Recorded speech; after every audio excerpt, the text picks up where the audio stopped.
This meeting is being live streamed. I like your Senate chamber backdrop. Thank you. Always right here, ready to go. Mr. Chairman, we're live. Just You in had case me somebody, wondering. just in case somebody calls the Like meeting. your Senate chamber backdrop. We're live. We're live, right here, ready to go. Mr. Chairman, we're live. Just in You had case me somebody- wondering. Okay, now, let's see, everybody on Zoom, okay. Kelly, good morning, and this is the Regulatory Reduction Task Force Working Group for Agriculture. It's 8:30 and we're set to go. And Kelly, why don't you start us off by taking a little roll call? Yes. Senator Ide, Here, Representative Conrad, Excused? Representative Davis, Here. Director Miyamoto, Here. Ms. Delancey, Here. Mr. Hamilton, Here. and Chairman Guru. Here. All right, Mr. Chairman, you have a quorum. Thank you, Kelly. And thanks for all your help this morning, getting us rolling here. Welcome everyone, and those of you watching. Wanted just a couple of quick comments. This meeting came out of a meeting we had last month and met to set this working group together. There are two other working groups. One is going to meet this afternoon and the other will meet tomorrow. Some of you were involved in some of those. But today we're going to talk a little bit about agriculture. And basically, the idea today is to kind of flesh out ideas and remind everybody that this task force has not been empowered to write legislation. It's the co-chairman and I's goal is to take any ideas that come out of today's meeting, forward them to our next full group meeting on the 20th of September. Is that correct, Kelly? Yes, on September 20th, and then move any ideas that pertain to agriculture to the Agriculture Committee or any other appropriate committees that this group directs us to do. And so if there are any ideas about that, beyond sending it directly to Chairman Steinmetz and the Agriculture Committee, be sure and let me know, because that's kind of where that was what was in my head and what I discussed actually with Chairman Steinmetz, that we might be sending some stuff her way. So with that, Kelly, what else do I need to be discussing here? Let's see. Yeah, recap of June 19th. And then that's the purpose of the group. Yeah, is to come up with those ideas. We've had Doug has Mr. Director Miyamoto has some ideas for us. We're going to hear from the governor's office if we have anyone here for that. But we're going to go through that, and then we'll open it up to the group, and we'll go on from there. Are there any questions from the working group so far? Okay. Then in that case, Kelly, do you have anything to add for that? What did I miss? Mr. Chairman, I believe that's everything. That's what we're going to do today. Okay, well then now we've got governor's office update and vision. Is there anyone joining us from our favorite governor's office? Indeed, Mr. Chairman, this is Chad Auer. Chad, there you are. Yeah. Well, welcome. Well, thank you. I appreciate that, Mr. Chairman, and members of the subcommittee. I just had a couple of updates for you that I wanted to share. But first of all, I wanted to introduce myself. My name is Chad Auer. I'm recently joined the governor's team, and my particular or specific assignments have been to, number one, work on regulatory reform and reduction. That's a part of the governor's vision. And I'm also working on Wyoming stable token. So I have some interesting things on my desk. With that, Mr. Chairman, I'm just going to jump in and give you folks just an overview of what I am starting to tackle. First off is that under the leadership of Chief Perkins, and I listened to and heard his remarks at the previous meeting,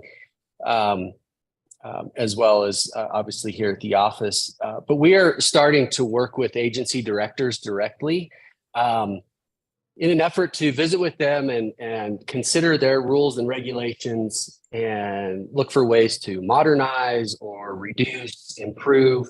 The governor is keen to have an organizational culture, which is consistent with some of the remarks that you folks have made in this task force. And we want to have a culture in state agencies that's solution oriented and customer service oriented, balancing the need to protect Wyoming, but also make sure that we have a regulatory environment that encourages creativity and entrepreneurial, thoughtful contributions to our economy. So I'm working with agency directors on that. And maybe one other thing I'd add in that, Mr. Chairman, is that we understand that organizational improvement is a process. It's not an isolated event.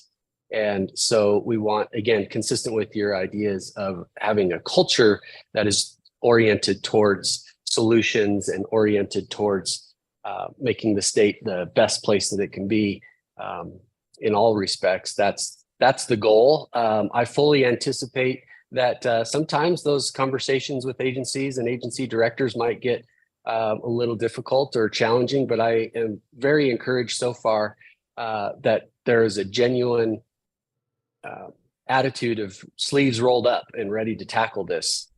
Next thing is, and it's important, I think, to this group, is I'm going to be working on the sandbox bill or the sandbox notion. And I guess probably the best way to put it, Mr. Chairman, is that I am tasked with looking at other states, Iowa, Arizona, Utah, others, stealing as many good ideas as I can possibly steal, add some Wyoming expertise to that, and then thoughtfully contribute to your dialogue as the legislature may consider a comprehensive sandbox bill, a regulatory sandbox initiative here. And then the last thing is that we value public input. We want to make sure that we're having open lines of communication with citizens who may have ideas for regulatory reform, reduction, modernization, et cetera. So we will open a public portal up on the governor's website where people will provide ideas, input, and those ideas and input will come directly to me, where I will then sort through those, report those out appropriately, and certainly make those available to you folks as you deem appropriate.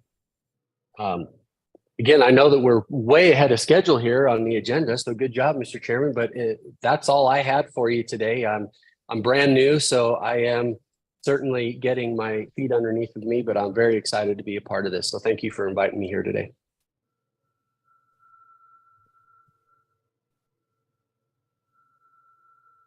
Chad, thank you very much. And I know you're just getting your feet wet here. Why don't you just take a second and tell us a little bit about your background, just real quick. Oh, sure.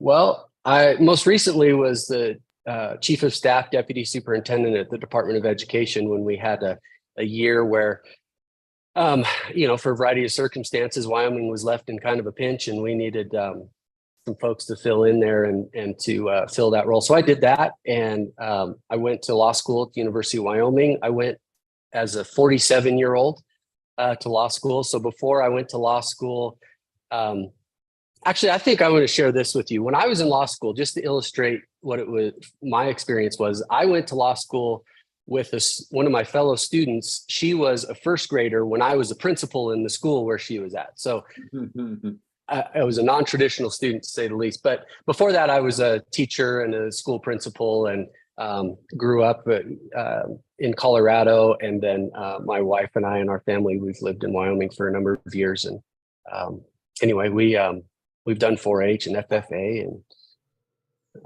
anyway, so that's a little bit of background. Oh, Great. Go ahead. Anything else? Nope, Oh. That's it. I just saw Okay. Ms. Delancey had a question. Yep. Questions? Cindy? Thank you, Mr. Chairman. And I just cannot just say thank you and welcome enough to Mr. Auer for your participation in this conversation. I think you bring a real depth of understanding and knowledge, having been an administrator, in one of the state agencies, Department of Education, a member of the executive branch for a long time. So I'm just so pleased to see you join the governor's team, and I know you're going to do some great work. Can we jump back maybe just a moment, Mr. Chairman, just to some of the comments you made about working with agency directors on culture? Can you share with us a little bit what that looks like? Is A&I involved, the HR department of A&I? Can you just kind of share with us, your approach of what, your conversations with agency directors are kind of grounded in? Are there some specific questions or principles or topics that you're kind of taking that blanket approach with the leadership team, or maybe just walk us through a little bit more what that looks like, if you could? Sure, Mr. Chairman, members of the subcommittee. Yeah, I appreciate that question. My background actually is when I was a principal and also served as a mayor of a town. Spent a lot of time in organizational improvement, and particularly in terms of education, working with schools and districts that were needing to improve outcomes for a variety of different reasons. So I'm taking a lot of those principles and those ideas and experiences that I've learned over the years into this role. And so very specifically, when I'm engaging with agency directors and their teams, I'm looking and going to bring to bear ideas on and processes on like a SWOT analysis or organizational improvement, different theories where we can, in a very productive way, look at what we're doing, where we want to be, identify areas of improvement, build reasonable and appropriate strategies to address those areas. Sometimes those are regulatory or policy. Sometimes it's culture. Sometimes it's a combination of all different things, stakeholder engagement, et cetera. And then, ultimately, again, underneath that umbrella of looking for ways to just get better. It's not an isolated event. It's an ongoing process. And so initially, one of my first visits was with A&I and HRD, and we are looking at some ways to bring some consistency to personnel management in ways that honor due process, for example, when things maybe need to be addressed, behavioral issues or whatever within agencies, honors due process, but also brings a level of consistency and reliability that and integrity that is, I think, is a reasonable expectation for our state agencies. We're also very broadly looking at everything's on the table, to be honest, and A&I and HRD have been the first ones to step forward with, like I said before, sleeves rolled up and ready to have those dialogues. So I'm looking forward to continuing that. I'm trying to be a value add. I'm trying to be a critical friend in that process, raise questions that maybe, when you're inside of an organization, you just don't see and or haven't considered. And so I'll respectfully bring up those questions, but I will definitely bring those up to bear. And again, the whole thing is underneath this auspice of advancing the idea that we owe it to our citizens to have the best state government agencies that we can possibly have. And this is a key part of that. Thanks, Chad. Any other questions for Chad? I'm gratified to hear you say that, because I too, and I said off the top about forwarding stuff to Agriculture Committee if that's necessary. I don't necessarily think that all the changes that we're looking for, and I know I've talked to the chief about this as well, that it is about culture in a lot of respects and empowering to a certain extent, making sure that our directors and our folks know that we want to empower them to work to try to really be solution oriented and to bring a customer service attitude. A lot of our departments are excelling at, and there are some that are a little more challenged in those fields. And we'd like to get everybody up on a par and raise that bar where we can to try to get people to look at things that way. And like I say, a lot of it's, it's not a negative thing. It's empowering them to feel that way, because that's a big part of it. Sometimes government gets in its own way from either the top down or from the sides and some other branches. And I know that we're all going to hopefully have a little skin in that game. So I appreciate that. Any other comments? Real quick, a couple of housekeeping things. One, I forgot to mention, Representative Conrad had another meeting today and really wanted to be here, but just was conflicted out on the road as he was covering actually for another member that he had promised to hear for. And I think you all got a note about that. Also for the public, today we've taken comments, and we're going to be talking about that as we go, comments that have been in written form to the committee. And today we're not going to have public comment live. We'll continue to take written comment. And in the next meeting in September, we will have a public live component. But right now we want to, as we flesh out these ideas, we want to see folks have their ideas come to us in writing. And even I'm going to put the staff a little bit on the hook here. I'd rather you have them write your comments out. But if you just have a quick idea or a quick site or something and you want to put it in the chat box, we'll try our best to have our staff encapsulate those and bring them forward. But it would be the best if you, as you go today, if you hear something or something you want to amplify or something you want to really have us hone in on, just write us a note and write to me or the staff, any member of the group, and we'll make sure that it gets out to everyone. And then we'll build that towards our September 20th meeting. So thank you for that. And with that, any other comments? Okay, we'll go to Mr. Miyamoto. Doug, you've got you were given a homework assignment, and I see that you gave us some ideas. And so I'm going to turn it over to you if you're all set. Well, thank you, Mr. Chairman. Good morning, members of the committee, everybody else that might be watching online. It's good to be here. This is a process from the Wyoming Department of Agriculture standpoint that it's good for us to be able to take a look at our regulations from a critical standpoint and refamiliarize ourselves. With me today, I have Justin Latham. He is the manager of our Consumer Health Services Division.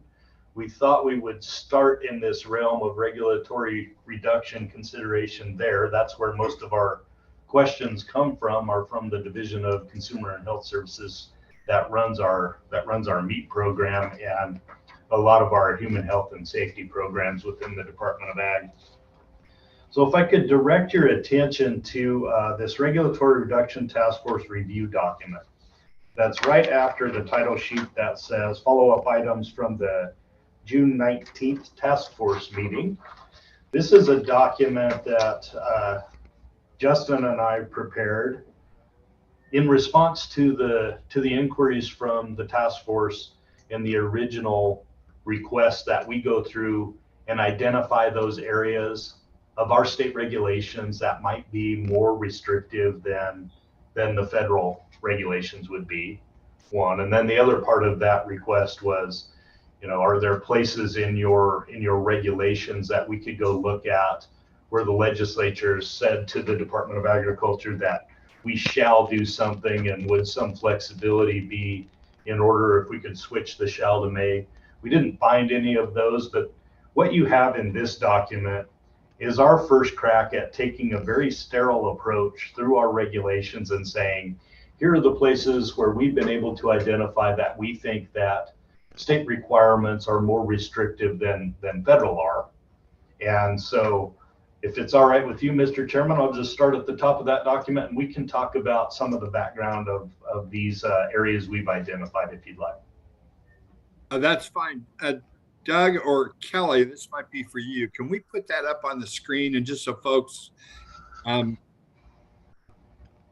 she's nodding in the affirmative. So, and folks watching along, this is available on the WyoLedge website under the meeting notice for this meeting, Regulatory Reduction Task Force Agriculture Working Group. section 3.1 in the meeting materials is what we're going to be talking about. So, and we'll also try and put it up on the screen here. So Director Miyamoto, just give us a second and we'll get that up. And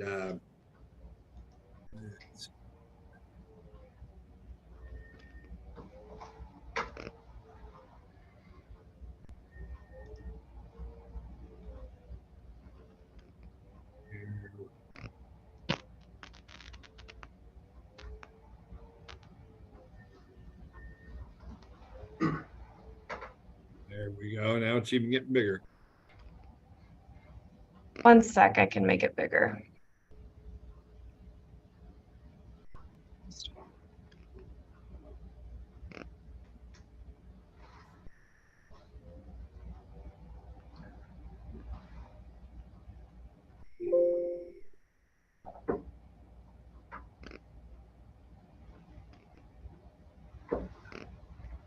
All right. 1 second. No pressure. You're good. Okay. Here we are. All right. Can everybody see that? Yeah. Everybody okay? All right. Okay, Mr. Director. Okay, thank you, Mr. Chairman. So you'll see the first one we were able to identify is 357119. This has to do with labeling. Any of you that have tracked any ag policy over the past several decades certainly know that this is a political hot button issue and has been for many, many years in the ag policy arena. So this is country of origin labeling. And there's some history with country of origin labeling where it's a primary consideration in a lot of our international trade agreements between the United States and our counterparts in Canada, Mexico, and other countries around the world, that when they create a lot of ag-free trade agreements, there's certain stipulations about labeling and being able to tag a product as being one that is not domestic, essentially, in the retail space in other countries and the United States. And so what happened is in 2016 is this idea of mandatory country of origin labeling was protested by our counterparts in Canada and Mexico. And they complained to the World Trade Organization and said, listen, you cannot mark our products and discriminate against them in the stores. And so that's where the repeal of mandatory country of origin labeling for red meat products originated. So that's a process that was about 7 years ago, where in order to maintain compliance with some of our international trade agreements, the mandatory requirements for labeling meat as a product of a certain country were removed by Congress. And so that regulatory requirement was relieved by the federal government back in 2016, but it remains in the Wyoming statutes today that you have to mark these products as imported. And so in just a very black and white sense, the Wyoming regulations are more restrictive than what the federal requirements are for labeling of meat. That's why we identified 357119 and wanted to bring it to the attention of this task force and anybody else about this is a pinch point in our regulations where Wyoming is more restrictive from the federal government, and we as the Department of Ag will reserve judgment on whether that's good or bad. You know, there are certain reasons that these statutes come forward, and you know, we'll reserve our opinions about the utility of 357119. And I know that we've gotten some input via letters from various groups about opinions on country of origin labeling in the mandatory sense, and that is nothing new in the ag policy arena, I can assure you of that. So we're aware of those arguments, but this is just something that we wanted to flag and identify. This is a place in our statutes that requires something that is not required by federal regulations. And I don't know how you want me to proceed, Mr. Chairman. I'm happy to take questions about that right now before we move on, or however you'd like to go. Well, Mr. Director, why don't we just take them one at a time? Because we have gotten some notes on this, and if this is something we want to take up, we can take it up. I think, and vice versa. So, questions for the director on this first 35.7.119 country of labeling or labeling country of origin. Questions from the working group. And I'm now that the screen's shared, I can't see you. So if you have one, just kind of shout out at me. Yeah, Mr. Chairman, this is, Senator Ide. thank you, Mr. Chairman. I looked this one over, kind of followed it over the years. I'm all for reducing regulation, but I think that this is one that by and large, most of the small producers in this state, they would like to bring back country of origin labeling that got repealed, in 2016. I think it started in 2009, and then it was taken away in 2016. Correct me if I'm wrong, Director, but for the most part, probably not unanimous, but most of the small producers, some of the organizations, RCAF, Independent Cattlemen of Wyoming, I think they're all in favor of reinstating COOL if they had their choice. So I think the consensus, in my opinion, would be that they would continue to like to have this regulation in the Wyoming statutes. Okay, thank you, Senator. Any other members want to address this? Bob? Yeah, Representative Davis. Maybe, could you clear this up for me? If we still have this on the books in Wyoming, is that with our products that leave Wyoming have a label of origin, or is it the products that are entering Wyoming have a label of origin? Director Miyamoto, can you help us with that? Yes, Mr. Chairman. So it's the charge of the Wyoming Department of Agriculture to review the items that are for retail sale within the state of Wyoming and check for label compliance. So it's products that are coming in primarily. It's not a requirement for products that are going out. They would be subject to other state regulations, other federal regulations for labeling, but this one would be for products that are displayed for retail sale in the state of Wyoming. So anything that is imported basically, or is locally grown, has this label on it? That's what we're checking for, correct? Okay, thank you. Mr. Hamilton, I saw your hand up.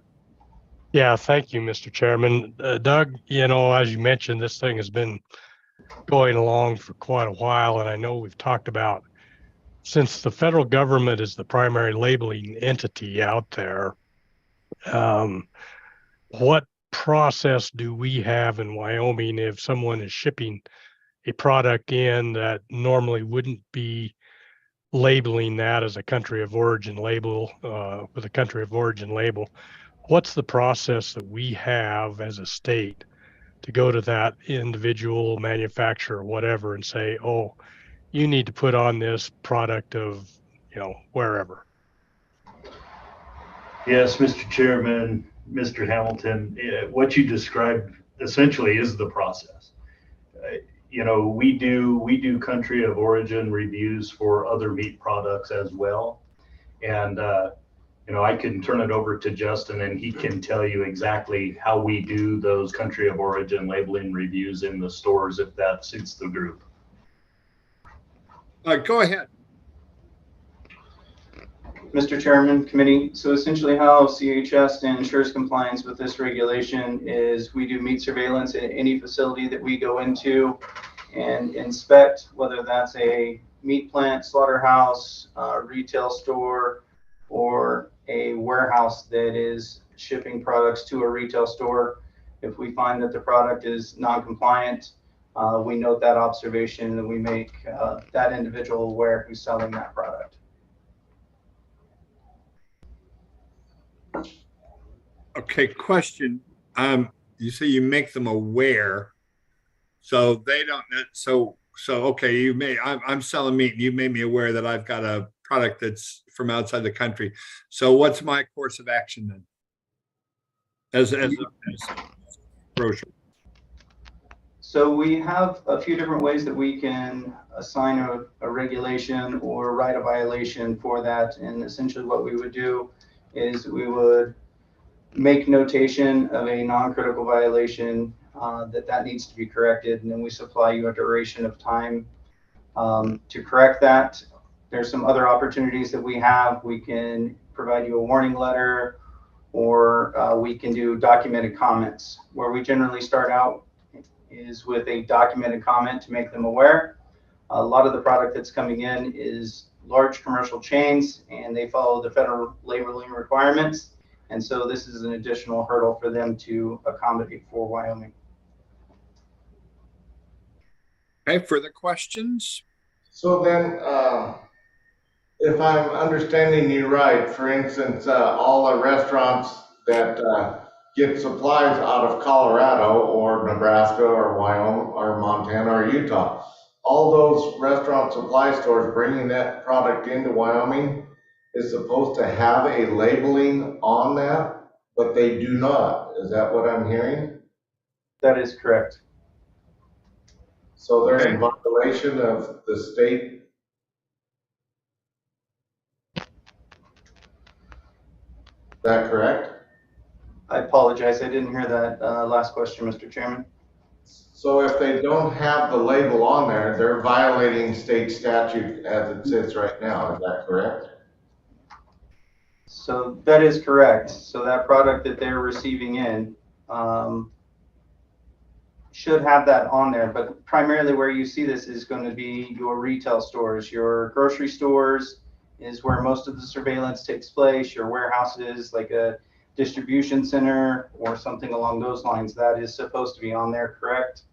And they would be in violation of state statute if they didn't have that. So, second follow-up, if they're in violation, what is the penalty to be just a letter, or is there a dollar value on these violations that we're seeing constantly?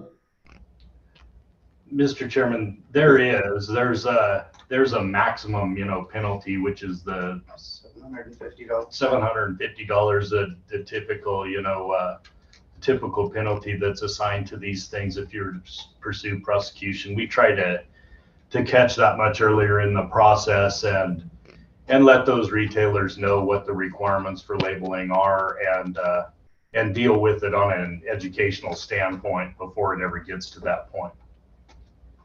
Can I ask, Mr. Director, when was the last time you fined somebody $750 for this? I don't know if we ever have. It's not something we do. I mean, we typically send a letter and try to have conversations with the retailers or the packers and say, listen, this is a Wyoming state statute, but it hasn't gotten to the point where we would be willing to go in there and confiscate 1,200 pounds of meat product and pull it out of a retail case or something along those lines. Okay. Further questions for the director? Yeah, just a quick question. Senator? Mr. Chairman. Yeah, you guys are kind of hitting on some of the questions I had as well. Since it's not a requirement at the federal level and our statute is more restrictive, is it pretty prevalent in the grocery stores that, we're getting meat shipped in that isn't labeled? And are there other states that have the similar restrictions as Wyoming that are stronger than the federal statutes? Mr. Chairman, Senator, I don't know the answer to that question. I can research that a little bit and find out what the status of other states are regarding labeling requirements. But there have been some recent developments regarding Proposition 12 in California that has state requirements for raising of hogs, for instance, that have been challenged legally. you start getting into some territory with legal compliance that I'm not really comfortable providing very much guidance on, but it is a consideration for us that at the federal scale, you're not required to identify for red meat country of origin requirements. And then in the state of Wyoming, you are supposed to mark that meat product as imported. So there is a difference between the two that we try to deal with on a notification and personal communication standpoint with the retailers. Okay. Senator Ide, further question? Yeah, just real quick follow up on that. Thank you, Mr. Chairman. So if, there was beef raised in Brazil and, one of the big meat packers processed that, slapped a USA labeling on it and shipped it to Wyoming, how do you discern that that beef was actually from a foreign country? You want to take a crack at this, Justin? Yeah, that's a different consideration. If they put a label on that is falsely representing that product, that's different than the additionality of slapping an imported label on the product. But I'll let Justin discuss that a little bit. It's okay with the committee. Justin, go ahead. So, Mr. Chairman, essentially what we're looking at when we do that surveillance investigation, and we're looking at all the meat products in those stores, along with our other regulatory duties, we're just looking to verify that is either on a sign, a placard, or on the individual package itself that says where that product came from. If that label says that it's a product of USA, we look no further than that. If there is no designated country on that, then we have to go a little bit deeper and we start looking at the invoicing and the records supplied. And sometimes it's a call or a contact to the distributor who provided that product to the retail store, or if it carries a federal mark of inspection with a plant number on there, we also utilize that to identify if it's a product from the USA. So we have a couple different methods that we try to do some traceability and help that facility properly identify their products. Well, and Mr. Chairman, if I could interject here a little bit, Justin, how do we at the federal level ensure that they're not putting product of the USA on meat that's coming into the United States? At what level is that looked at? That's a USDA customs port of entry type of. That is correct. So it's going to be at 2 points. It's going to be a customs standpoint when that product is coming in, and if it's getting further processing, then it's up to USDA at the plant level to ensure that it's properly marked. And they have label review officers, and they do their own surveillance at the federal level. Okay, further questions? Further questions for the department? Mr. Chairman, this is Cindy Delancey. Ms. Delancey, question. Thank you. Thank you, Mr. Chairman. So Director, can you elaborate a little bit more when you said that this is causing somewhat of a pinch point in Wyoming? I mean, I think that this is exactly the type of issue that this task force is designed to examine. So can you give us some examples of how this is, what those pinch points are for either, as you were mentioning, like on the restaurateur side, and then also if there are any pinch points for the agency, and then if there's any for the producers as well. Can you walk us through kind of what you meant by that, as far as how going above and beyond the federal requirements, is adding some additional layers for on the ground in Wyoming? Yeah, essentially what I'm referring to there is you have a disparity between what's required federally and what's required in the state of Wyoming. And hopefully, we're able to look at that product and be able to apply state statutes as well as the federal ones to that product. But there's not a lot of guarantee that you're going to catch all of that, because if it's lacking a label, it's federally compliant. There is no distinguishing characteristic in the meat case as to whether that product is imported or not. So you know, without looking at every single package and looking at bills of lading and where it all came from, are we 100% implementing 35.7.119 labeling requirements? I can't look you in the eye and tell you we're doing that, because we can't get to every single package of meat that's in the meat case. So that's the pinch point for us. We're doing our best to try to implement those standards differently for different types of meat. Like chicken is one of those that still has full-on cool enforcement at the federal level. Beef doesn't. So there's some regulatory disparities that cause inspection problems where you're trying to catch as much of it as you can, but there isn't a good way to guarantee that you're getting all of it. So that's what I mean by pinch point. There's just a disparity between what's required at the federal level and what's required at the local one. One question that I've had that's also a pinch point for me is, if the state of Wyoming were to 100% enforce 35.7.119 and require imported stickers on every package of meat, if we could run down where it was from, would we then be putting in jeopardy the USA's compliance with various trade agreements? And I don't know the answer to that, but it's something that has run through my head before. Further questions? Yeah, Mr. Chairman, one more question here. Representative Davis. If I'm hearing you correctly, because we can't seem to enforce the cool on any products coming into Wyoming, you don't, you know, you said you have never fined them, but yet the people in Wyoming that are producing these products have an additional burden to prove that it is a Wyoming product within Wyoming. Is that, and do you find them if there is a producer in Wyoming that does not label his products?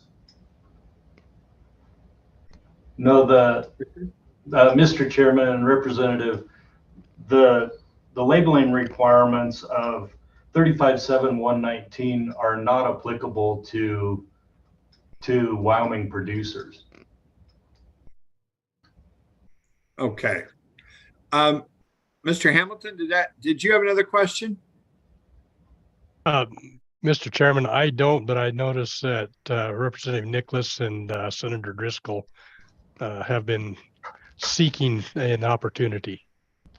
Ah, you know, you seeing things I don't see on my screen. I'm gonna have to look at that. Hang on. So this is Representative Nicholas. There we go. Good morning. Good Mr. morning. So Chairman. a couple different things. Number one, this is at least the third time legislatively that we've gone down this, addressed this issue. So it's not new to the legislature. And the Agricultural Committee debated it fairly heavily, I think, back in 2018. There was a bill that came out to modify it. And there were some fairly strong positions on both sides, of pros and cons on the issue. So I only bring that up because I think this is a road that's already been crossed to some degree. And to make any type of inroads into the pros and cons of this, it just takes a whole lot more information. For example, what we would need to know on the regulatory side is what it would cost for the Department of Ag to actually enforce the laws the way they're supposed to, how much it, and what the real benefit is, who are the beneficiaries of this. We kind of like it when we require outside labels in terms of marketing, because local producers that sell it intrastate, we like to say it's born, made in Wyoming, and so that's an advantage to us. So it's a marketing tool that we were trying to promote. But what we didn't want to do is then also impact the wholesalers or retailers that don't have easy access, because we don't have that many locations that actually market. And for a while, we were stuck on interstate marketing. And so, we're now trying to do and marketing some in overseas. But once again, we want to do that as a Wyoming product, not as a Western product, which is a different issue. But, you know, to understand what, then how to proceed, I think that you have to have some type of an evaluation showing what the costs and benefits are of doing anything, and then what the respective positions of the various folks on the cool concept, as Senator Ide has talked about. And so then to me, the question goes back to this road has been crossed already in the past. And the first thing we ought to do is go back and look at what was studied, what was produced to the legislature, and what the Ag Committee came up with, and why we are where we are today as the opening salvo. And just make sure we don't want to cross a bridge we've already crossed a couple times. So thank you. Thank you, Mr. Co-Chair. And that was kind of going to be my point. And I'm going to get to, Mr. President, I now see you, and I'm going to get to you in just a second. But I kind of wanted to follow up on the good co-chairman's point. And this goes back to the letters that we received as well.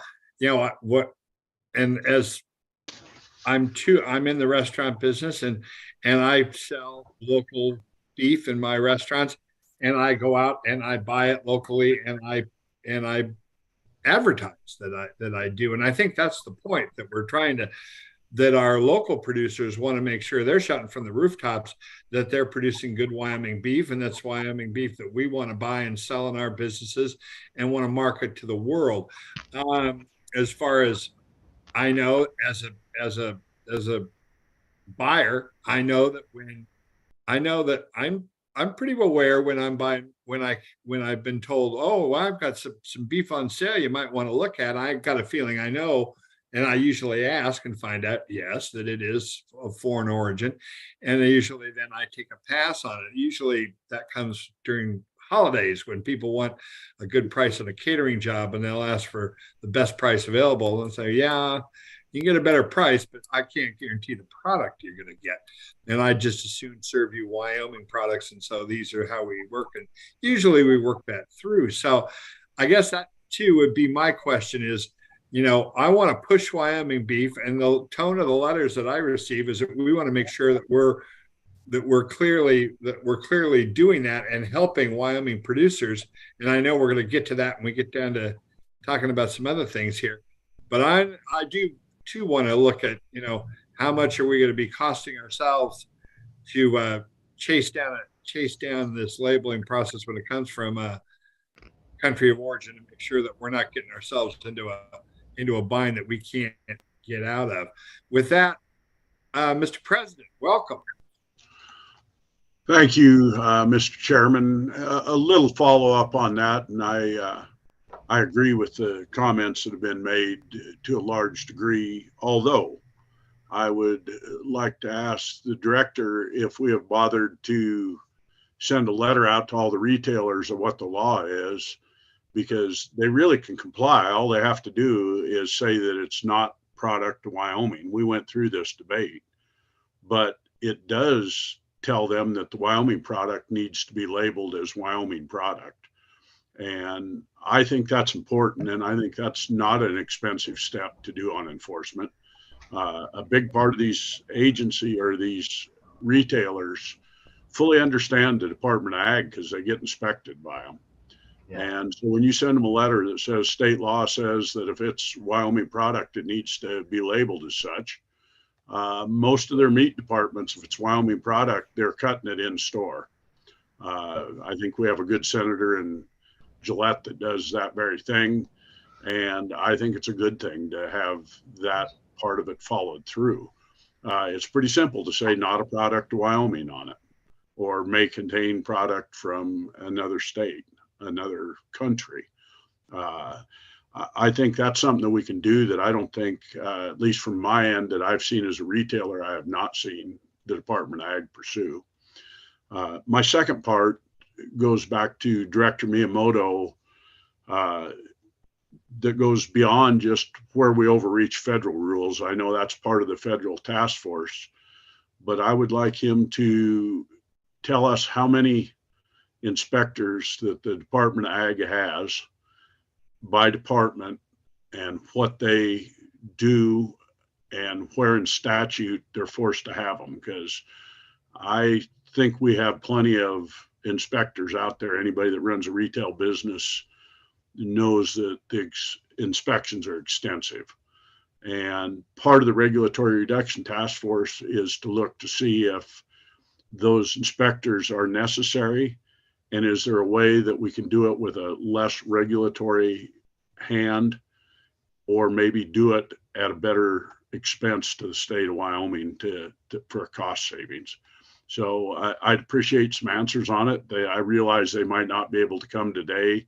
Takes a little time to look at it, but there is numbers of inspectors out there for the state of Wyoming. And I will tell you from my end, I question whether they're all needed. Thank you.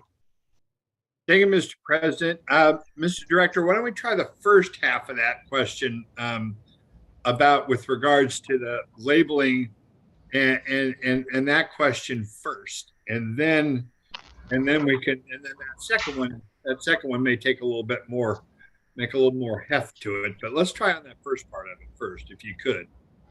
Yeah, Mr. Chairman and Senator Driscoll, I think I can probably respond in general terms to both questions, but for specifics, I might have to do a little bit of digging. So, has the department sent out a overarching letter to all of the retailers regarding labeling requirements for products of Wyoming?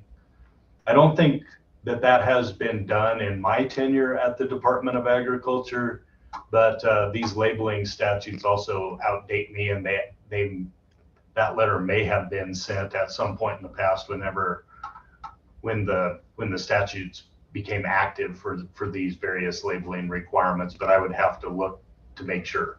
We haven't sent a overarching compliance letter to any of the retailers in the recent past, and that may be something for us to consider doing.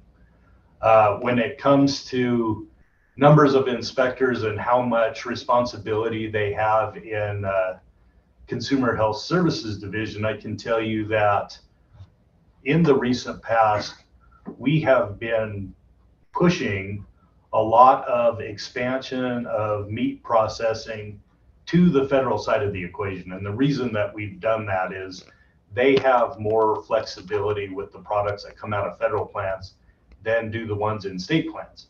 And so I get the question all the time, well, then why in the world would we even have a state meat inspection program if you're saying that the federal inspection process has more flexibility to it and would be preferred for most of our processors? And I can tell you that in the past, USDA has not been able to provide federal inspection to the plants in Wyoming. When I started as director of the Wyoming Department of Agriculture, there were 0 federally inspected plants in the state of Wyoming. Today there's 12. And the main difference between state inspection and federal inspection is where the products can be sold. So if you have an online business where you would like to take Wyoming beef and sell that across state borders, which obviously you would want to do, that product needs to be the result of a federal inspected plant instead of a state inspected plant. But the reason we have state inspection is that since the early 70s, Wyoming had a hard time getting federal inspections out to Wyoming. And the only way we could get any inspection was to provide our own program. So that program is still active, and I would hate to see that go away, just because I think it's important that we give our processors an avenue for productivity if and when federal inspection becomes unavailable to them. How many inspectors do we have? We have 18 that are in the Consumer Health Services Division that do all of the meat plant inspections in Wyoming. They do all of the restaurant inspections. They do swimming pools. They do other various types of inspections. But that's what our current inventory looks like today. Hey, Director, I'm going to hold you on that second part because I think that may generate some questions a little farther down the road. But for right now, I want to stick with the labeling part and this labeling question. And I want to go back to something that you said and something that was asked. Do we really have a problem with having our local producers not putting Wyoming labels on their meat? I mean, I would, like I said, I think all local processors I know want to shout it from the rooftops that they're producing good Wyoming beef. We don't, do we have a problem with that? No, Mr. Chairman, I didn't mean to insinuate that we have a problem with them doing that. No, not at all. Okay, I just wanted to make sure. I probably misheard that. That one was like, wait a minute. So I want to make sure I wasn't going off on that. So, so right now, what we're talking about is this country of origin labeling. Do we want to go with do we want to peel back a little bit and go with where the federal government is on these, but knowing that we want to promote Wyoming beef? That seems to be the question. And do we want to continue this, even though, and it sounds like that there might be some intermediate steps as far as just informing and helping without necessarily dropping the hammer on 35-7-119 and start finding people and whatever that we're not doing anyway. Now, so is that kind of encapsulate where we are?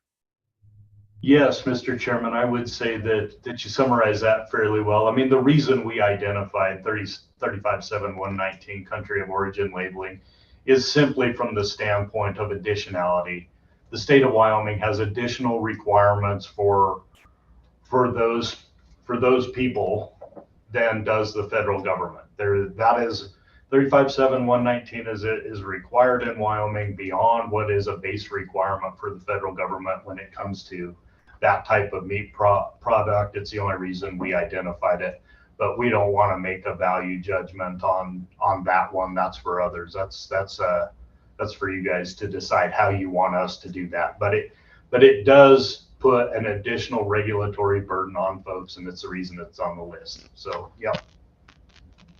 Okay, Co-Chairman Nicholas brought up some good points about, that we have been down this road before in the legislature, and it's been around the barn, and there might be some more information. But right now we're at 9:29, and we're moving through. We're moving here on this one. What's the sense of this? What's the sense of the working group on this? And I'm gonna put you on the spot a little bit, Cindy. Sorry, Ms. Delancey. Give me your thoughts on this. So you're with you have a perspective on this. Give me your thoughts. Thank you, Mr. Chairman. I completely agree with the co-chairman as far as we've had this conversation before. Having a little bit of background information from the prior discussion would have been maybe helpful for today's meeting. So I kind of jury's out for me at this point. I'd like to see if there was some analysis, as the co-chairman discussed, as far as the pros and cons of this situation. I can see this from both sides. I think what we're talking about here, though, is a little bit different than Wyoming produced. This is, as the director said, this is country of origin labeling as far as imports. So I think we have to be careful that we don't get things completely, we don't mix apples and oranges. But for right now, I think I'd like to learn a little bit more and have a better understanding of the discussion from the past as far as the pros and cons on this. But, we've heard that this is a pinch point, in the process. And for me, I'd just like to learn a little bit more. So thank you. Right, Mr. Hamilton. Thank you, Mr. Chairman. Based on past experiences with this, I don't see a compelling reason to go forward with changing that particular section of the statute. I know what we're really trying to bring to bear would be perhaps some action on the federal level. And until we get that action, I think we're trying to hold our own as best we can as the state. So I see no compelling reason to go into this.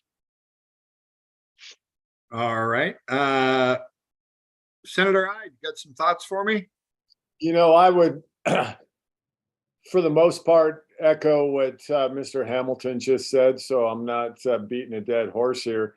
I think that it's probably what most of the small producers would prefer to have and trying to get cool back at a federal level would be, I think for the most part, the benefit and the preference of most Wyoming producers. Anyone feel differently than, I think that was a nice summation, Senator. I thank you. Does anyone feel differently about that? I mean, from my perspective, what I want to do is, and I think what we all want to do is we want to make sure that Wyoming beef is, and Wyoming beef products are, you know, front and center.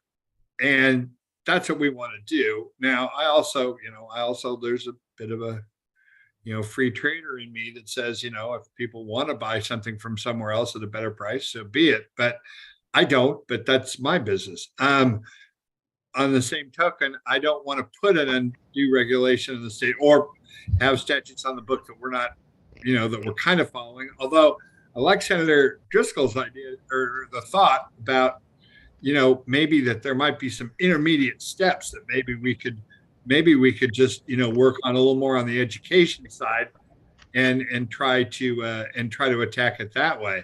But I would rather spend more time pushing Wyoming beef than working on penalizing people for going in different directions. But I also think I need to see some more of that information too. And I knew that as soon as I saw this and saw the letters, I knew we were going a little bit afoul of what some folks wanted to do here. But why don't we ask, how about this? How about if we ask staff to take a look at what's been done previously, ask the director to kind of come after some ideas about maybe some intermediate steps and bring that forward to the group in September. Senator Driscoll, Mr. President. Chairman, thank you very much. Appreciate it. A bit of clarification on the labeling. I loved exactly what you just said, but I think often the consumer doesn't know if it's Wyoming beef. That's the real problem we have is when you go to the supermarket, if it's side by side, I, for one, am willing to pay more for my neighbor's beef or a producer from Wyoming. But if I don't see it in the case, it just shows beef, then I tend to go to whatever looks the best to me, not necessarily buy the Wyoming. So I think it is an important distinction that they have the ability to know where the beef came from. And that's the whole point of Cool is, so it's a little bit of a statewide one. My second comment is I think we kind of brushed over the state inspectors and what they do. And I'd really like to see follow up at future meetings on, he talked about 18 inspectors, what they all actually do. I don't think they're all meat inspectors, and what they actually do and how necessary are they, and can we do what they do in a more economical fashion for the state of Wyoming? Because being the recipient of some of those inspectors, I think they do a great job. They're great state employees. I question on some cases whether what they do actually affects the health and safety, or if it's just something that we're doing a rote end of. And I realize that's going to hit a raw spot with some people, but being a business that's a recipient of it, I really do question it. And I have before. Director Miyamoto will tell you, we've been down this NAG committee before with similar results. And I'd really like to see us take a deep dive in your committee into not just what the federal rules do, but how do we look at rules and regulations that affect our businesses in the state of Wyoming, and can we do it in a way that's more friendly and still accomplishes the same goal? Thank you. Thank you, Mr. President.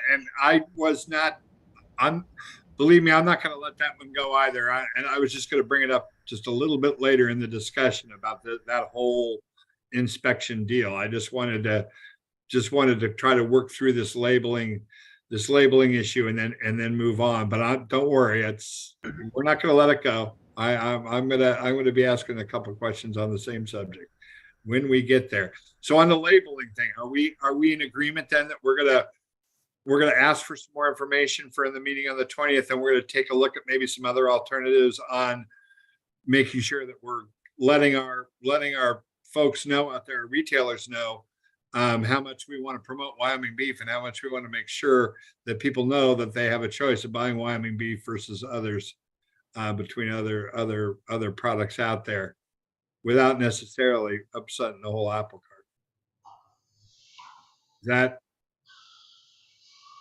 I'm not seeing anybody disagree. Okay. We'll head that way. Fair enough? Fair enough. Okay. Next up, 35-7-119, labeling cultured plant products. Mr. Director, you want to talk about that for a minute? Yes, Mr. Chairman, this is very similar to the last one in that it's part of the same statute. This has to do with cell cultured products, and there's not very many regulations that have been done at the federal level. They're starting to come now. There's a lot of interest in Congress about how you identify these products as, you know, what some people call fake lab meat or whatever designation you want to put on these products. This is a fairly new statute for us. And again, it's not something that we think is bad necessarily, but we were asked to identify those places in our statutes that are more restrictive than the federal government is. And that's the only reason it's on this list. And so what this does is it requires identification of products that are meat alternatives, and you have to designate those products as, you know, vegetarian, veggie, vegan, plant-based, or other similar terms that indicate to consumers what that they're not actually getting meat. And this is something that isn't that prevalent in stores now, but it is something that we as the Department of Ag go look for. But this is not required at the federal level. Again, it's one of those places that we were able to identify that Wyoming has some requirements that the federal government does not, and that's the only reason it's on this list. But no, I know that they are working right now in Congress. There's a great deal of interest in trying to make some consistency. This is kind of one of those products that spills over between agencies, between the Food and Drug Administration and USDA, about who has jurisdiction over this type of product. Because traditionally USDA would have jurisdiction over animal ag products, and FDA would have everything else that enters the food supply chain. This one kind of splits the baby, so to speak. So it's one that we go into our retail stores and we look for Beyond Meat products, make sure that people would know that that's what they're getting. And again, no real problem with any of this. It's just one of those areas that we were able to identify where Wyoming has some requirements that are not federally mandated. That's all, Mr. Chairman. Okay, questions for the director on this one, and also with that, questions and also level of interest in doing something with it. Anybody?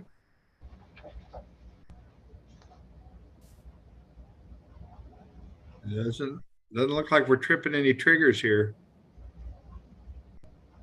Okay. All right. Okay. Well, we're gonna let that pitch go by for a second. You want to try Wyoming Dairy Marketing Act? Yes, Mr. Chairman, and I may rely on my counterpart here with CHS to talk about this one a little bit more, but it's essentially one that isn't necessary anymore in our opinion.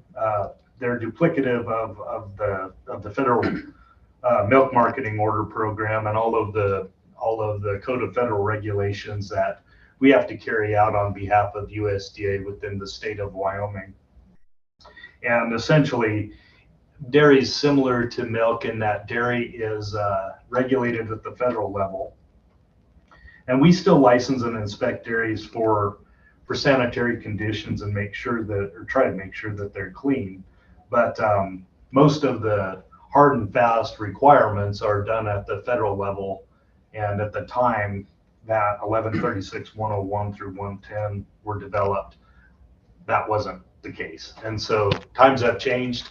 Now it's all much more consistent across states, and we would recommend that that series of statutes could go away entirely.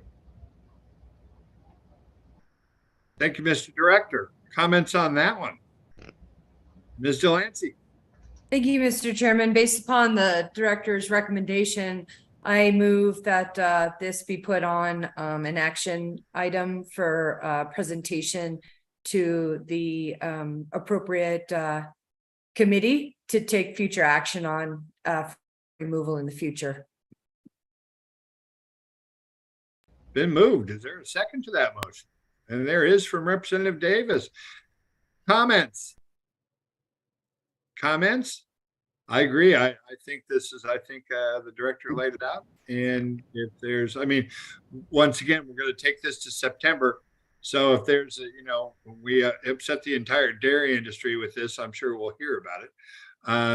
But it'll also, I think you laid it out quite clearly. Any other comments? Yeah, Mr. Chairman. Sure, Senator Ide. Thank you, Mr. Chairman. I would agree. I don't know a whole lot about it on this issue. Is there any comments on how this dovetails with the Wyoming Food Freedom Act and, raw milk and that sort of thing? I just have a few questions if anybody can comment on that. Good question. Mr. Director, can you help us with that? Yeah, I think we can probably provide a little bit of insight, Mr. Chairman. So essentially, when it comes to the federal milk marketing order, that has a set of requirements. But then when you get into the Wyoming Food Freedom Act we essentially created some exemptions to the federal milk marketing order through the Wyoming Food Freedom Act. So we took a category of products and said, these would have never complied with the federal milk marketing order anyway. So they have to be treated in a different manner than the federal milk marketing order, which would say, if you're going to offer for sale dairy products that would be marked with a grade A standard, then they have standards that they have to achieve. But I'll let Justin talk more about the specifics. Essentially what we did is took a category of home-based products and set them aside from the requirements of the federal milk marketing order. Justin, would you undo my mistakes, please? Justin, Mr. Chairman. tread lightly. Director, he really nailed it on the head there. So it exempted those products. We don't inspect any of those food freedom products. We've deemed them not to be subject to the pasteurized milk ordinance, and they don't cross state lines. And that's how the Food Freedom Act is able to operate in the capacity it is, because it's not crossing those state boundaries. So the director is correct in what he said. Senator Ide, does that get to the heart of where you were headed? Yeah, thank you. So essentially, intrastate commerce on milk and food freedom, and as long as it's all within the state of Wyoming, those don't get inspected. Is that correct? Yes, when it comes to dairy products, that is true. But it's not the same situation as meat, and we'll get into the specifics of that after we're done with this next one, as we talk more about meat inspection and our process. But yes, for dairy products, you're right. Thank you, Mr. Chairman. Thank you, Senator. Any other questions? Ms. Delancey made a motion, and unless someone's got a big problem, I'm going to say we're just going to move that forward unless I see someone say, no, I don't want to do that. And I'm not seeing that. So I'm just going to say we're going to move that one forward and move that forward and to the meeting on the 20th as one that we're flagging for action. Fair enough? Okay. Last one. Possible exemption of flow-through pools, 3528-102-107. Yes, this one is interesting. So, I get asked a question all the time about how it is that the Wyoming Department of Agriculture ended up with pool regulations, and I can't answer that. It's been here much longer than I have, but nonetheless, it is a set of statutes that's carried out by the Wyoming Department of Agriculture. But we have a segment of pools and spas that I think should be looked at by this committee for regulatory reduction. And the reason that I say that is that when it comes to these flow-through pools, we're talking about primarily hot springs. And that essentially is raw water that's coming into these pools. And so you might have people that are out in the river that are, you know, immersing themselves in part of the hot springs that are not developed.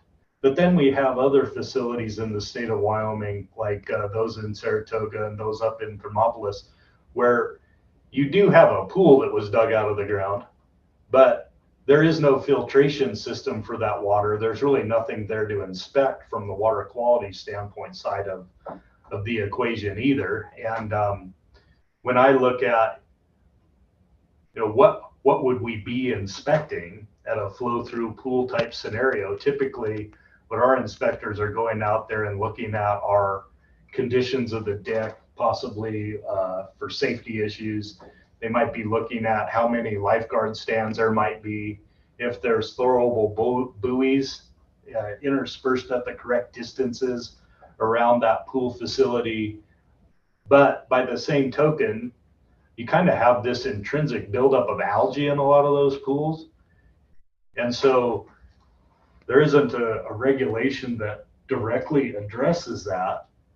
And I'm wondering, you know, from our standpoint as inspectors, are we kind of rearranging furniture on the Titanic by going in there and mandating that you put up life rings and lifeguard stands all over these facilities? But the bigger risk is, you know, people have to make up their own minds about how much risk they're willing to take on for themselves by getting in that water where we can't really do anything about the quality of that water. We don't know how many colony forming units of E. coli, as an example, might be in that water. And that's probably a much greater risk for folks than the frequency and placement of lifeguard stands, or trying to mandate safety on a deck when if you take a step that's just even slightly immersed underwater, you have this algae that there's no way to gain purchase on, and it's not something that we could control. And so your slip risks are much greater as a result of the intrinsic nature of flow through pools than are trying to maintain some kind of quasi-regulatory standard for the deck, as a for instance. So when I look at flow through pool regulations, I'm looking at it from the standpoint of, you know, we're not going to be able to protect anybody through the enforcement of regulations of this variety, in my opinion.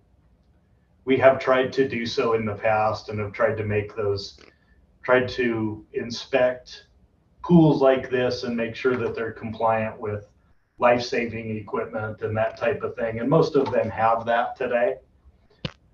So what good are these regulations really doing for the public? And can we really provide any bang for the buck with this regulation? And when I look at that, I would just say, in my opinion, we can't provide any additional protection through this set of requirements for flow through pools. I think it's a place where we could reduce the regulations from the state level. If the local entities of government want to take that up, it would probably be more appropriately done at that level as opposed to us. So that's why I put this one on the list. Okay, now I want to, I'm going to get to you, Ms. Delancey, in just 1 second. I want to bifurcate this. You know, right now we're talking about flow through pools, because I have questions about regular pools, but I want to get this flow through pool question answered and then move forward. So let's try to stick with that one first. Ms. Delancey. Thank you, Mr. Chairman. I move that we put the flow through pool discussion on the action list for September 20th, along with a further action with the Dairy Marketing Act that we just discussed. So flow through pools, in my opinion, sounds like that's the right list for that one to be on. Anyone have a issue with that? I'll second that. Go ahead, Senator. Oh, you just voting in affirmative? Second, I'll second that. Yeah, okay. So anyone have a issue with that, a problem? Okay, then let's move that forward. Now, Mr. Director, I do have a question now, and this is kind of starting to head, I'm gonna head back now to where Senator Driscoll, I think, might have been going. With regard to regular pools, I just want to try to figure this one out. You need to help me a little bit. The Department of Health and the Department of Agriculture. Who does the Department of Health have any jurisdiction on pools, hot tubs, any of that stuff? And I know when local communities have local jurisdiction. Walk me through that a little bit, just real quick. Thank you, Mr. Chairman. I'm going to turn this one over to Justin to talk about. So, Mr. Chairman, there are a few MOUs that we have with local jurisdictions. So Laramie County, Natrona County, Teton County, Sweetwater County, and the city of Laramie. They perform those pool inspection and functions with that MOU. For the rest of the state, the Department of Agriculture takes care of all pool spas, aquatic features to include splash pads, as long as they have a circulation system attached to them. Yes, the Department of Health has some jurisdiction. They assist us in any outbreaks. We utilize their lab for certain testing if we inquire an outbreak. Things that we commonly work together on is Legionnaires, cyclosporosis, or other waterborne pathogens. Okay, so thank you for that. Now, my question is, and this is, remember what we're here for today. Is that the best way? I've gotten a little comments on this. I've heard from folks about, they feel like, boy, it's, one outfit of state government should be handle this, but we have two. Sometimes they're overlapping, sometimes they're competing, sometimes you have to get one, you might be in trouble with the other. Is there an issue here, or am I getting it wrong? Mr. Chairman, I'm not aware of any overlap. If we utilize the Department of Health's lab for testing, there's not any overlap there. In the areas where the MOU has been drafted with another county, that county handles all the issues to include the corrective actions or anything associated with an outbreak. So, Mr. Chairman, I'm not aware of the overlap or multiple agencies going in there. Whichever agency, whether it's a county we have an MOU with or us at CHS, we're the only ones that are going into those facilities conducting those inspections. Department of Health does not go in those facilities in addition to us. Okay, let me follow up with the Department of Health. If they get a complaint from a citizen about a pool, do they just ship that off to you then, and then you will come out, or tell me how that works? That is correct, Mr. Chairman. So if the Department of Health receives a complaint, whether it's food or pool or what it might be, they go ahead and forward that complaint over to us, and then we try to target based on what the complaint was, hopefully a specific instance or pathogen or source of that, and then we go out and conduct that inspection and try to identify whether our hypothesis was factual or if there were other contributing factors. Or the other part of that would be help exclude the facility as a possibility of that outbreak. So that's another thing that we do for our establishments. Hey, Mr. Hamilton, you have a question? Excuse me, Mr. Chairman. Yeah, I guess my question is, you mentioned, Doug, about 18 inspectors in the consumer health services. These folks that are going out and working on the swimming pools, are they the same folks that might be out to inspecting a facility, a restaurant facility or a meat processing facility? In other words, are these inspectors kind of doing everything, or are they just a specialized group that just goes out and does swimming pools? Yes, Mr. Chairman, Ken, they are the same group of people. So all 18, we got the question earlier and I failed to respond to it right then, but all 18 of our inspectors are certified to conduct meat inspections. So they're certified through USDA essentially as meat inspectors, but they are the same people that do restaurant inspections and they do pool and spa inspections as well. It's more geographic than it is by facility type. So they all have areas of operation, and they'll handle inspections for all of the CHS requirements, regardless of facility type. Can I clarify on that? Mr. Chairman, may I clarify? Sure. So I would say one of the things that makes our state meat program so successful is we do have inspectors geographically located throughout the state. And the question became, well, are all those inspectors meat inspectors? And in fact, yes, they are all registered, trained, and certified with USDA. If they don't have a meat plant themselves or not overseeing a custom facility, they're a relief inspector to cover for vacation and other things. The benefit to that to the citizens of Wyoming and the state meat program is an example. I have a meat plant that called me and was wanting to open. Within 2 weeks, this plant's located in Wheatland. They said, I need my inspection. I want to open. I want to do custom. And I said, phenomenal. I'll go and do your preliminary inspection. And I have an inspector in your area, and I can automatically assign that inspector to that meat plant because we are spread out, geographically located, and coverage inspectors. And that's why the state meat program dovetails and works so effectively and efficiently. Not only that, the inspectors also oversee pools, spas, bulk water, dietary supplements, slaughter, processing, manufacturing to include PC, acidified, warehousing, dairy, and eggs. And all those manufacturing inspections also really help the producers of Wyoming. We do letters of guarantee and health certificates. The one I did this week was for China. Last week was New Zealand. So our Wyoming producers are shipping those products all over. And when you come to work with WDA or CHS, you get one inspector to conduct all of those. So if you have a restaurant, they conduct your restaurant inspection, your manufacturing inspection, and your slaughterhouse inspection. And that's why the program's set up the way it is. Thank you, Mr. Chairman. Further questions? Representative Davis. I have one question for you there, Director. You see a lot of these, I call them the hot dog stands popping up everywhere.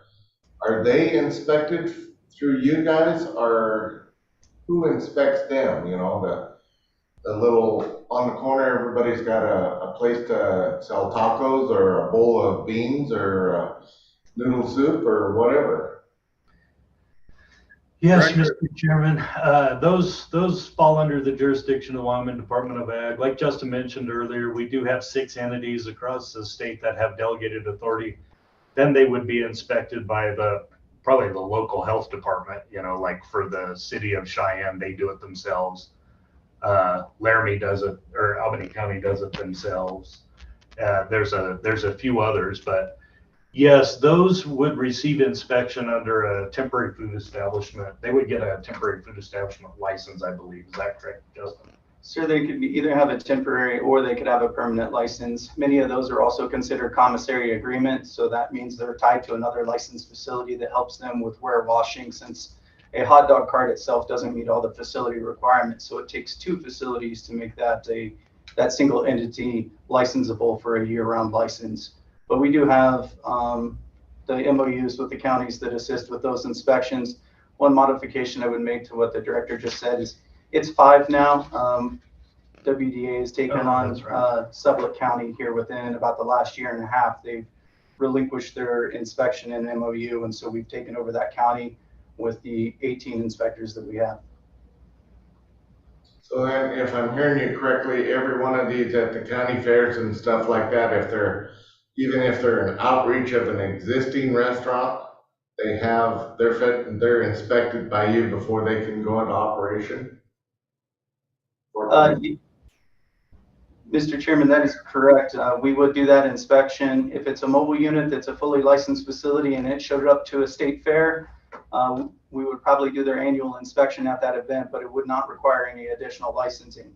The way the statute's drafted, it says a minimum of 1 inspection per year, but it's also based on risk. So if you have somebody that's a known violator of the 5 known critical issues that the CDC recognizes to cause foodborne illness, they'll probably see our inspector on a more frequent occurrence because it is a risk-based inspection that's done by a scoring tally within our food safety management system. So So- you Go follow ahead. up. Go ahead. So if I heard you correctly, then these mobile facilities are inspected once annually, where your brick and mortar facilities, for lack of better words, are inspected quarterly, or how is that? No, all of them are inspected at least once annually.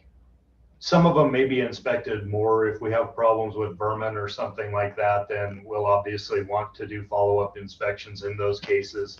If we have sanitary issues, that's what we would do, is we would say, you know, we found some mice droppings or whatever, we're gonna come back in a month and check again. So what the statute says, at least once annually, and whether it's temporary, whether it's a mobile food stand, or whether it's brick and mortar, they're all getting at least that level of inspection. Thank you. Follow up, Bob? Nope, good, okay. I do have a question. And so if I have a food truck licensed in my community and I've got my little health inspection certificate there, and then I go to the state fair in Douglas, you're gonna walk in and probably take a peek, and then you're gonna see that and ask me when my last inspection was. And if I'm smart, I've got my document with me and I show it to you, and then that's pretty much the end of it. Is that how that works? Mr. Chairman, yes, that's virtually correct. Our database keeps all that information. So when we show up on site, we look up the facility. If we notice that you've had an inspection recently, we'll just keep on moving. We'll pass by. We don't put that burden on our facilities that we inspect. Okay.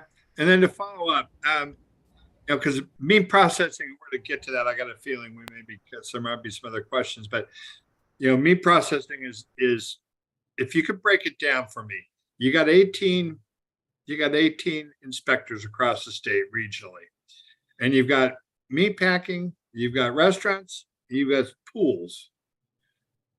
Break it down for me. How much, give me percentages. What, if I'm an inspector and I know it's going to vary from area to area, so I'm just asking for a wag. Tell me the percentages of work I'm doing in each of those three areas. Mr. Chairman, pools is approximately 21%. Retail food is approximately 50%. Meat is approximately somewhere in the 30 percentile. That's 100. So that's about where we hit when I run those on an Hopefully annual 29. You're there. Okay. All right. All right. Interesting. Okay. I guess when it gets back to, let's go back to the pools for a second. How many violations do you see in the pool sector? Total violations, Mr. Chairman, Yeah. that would be really difficult to say. You have some really good operators out there, such as your municipalities. Generally, you have highly trained and skilled individuals that are running your municipal pools. The areas that we struggle with the most, where we see the most violations trending wise across the state, is with your hotel pools and spas. Traditionally, those are the least compliant. Okay, thank you. Other questions? Mr. Lance? Thank you. It took a second to unmute me there, so sorry about that.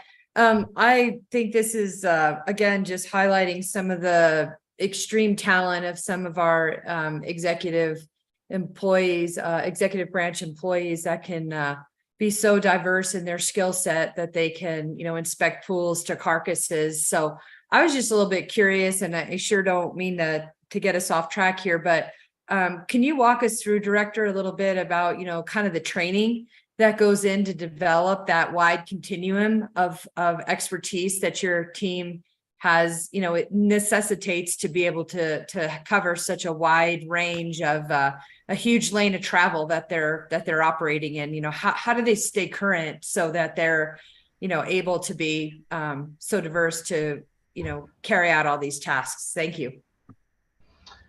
Yeah, thank you. Thank you, Cindy and Mr. Chairman. It is a challenge for us, particularly during the pandemic, to keep everybody certified was certainly a challenge within CHS. And we're concentrating on the division of the Department of Ag where our inspectors have more certifications than anybody else in WDA. We certainly have lab personnel, at the Analytical Services Lab, and we have some pesticide inspectors in the technical services side that do some scales.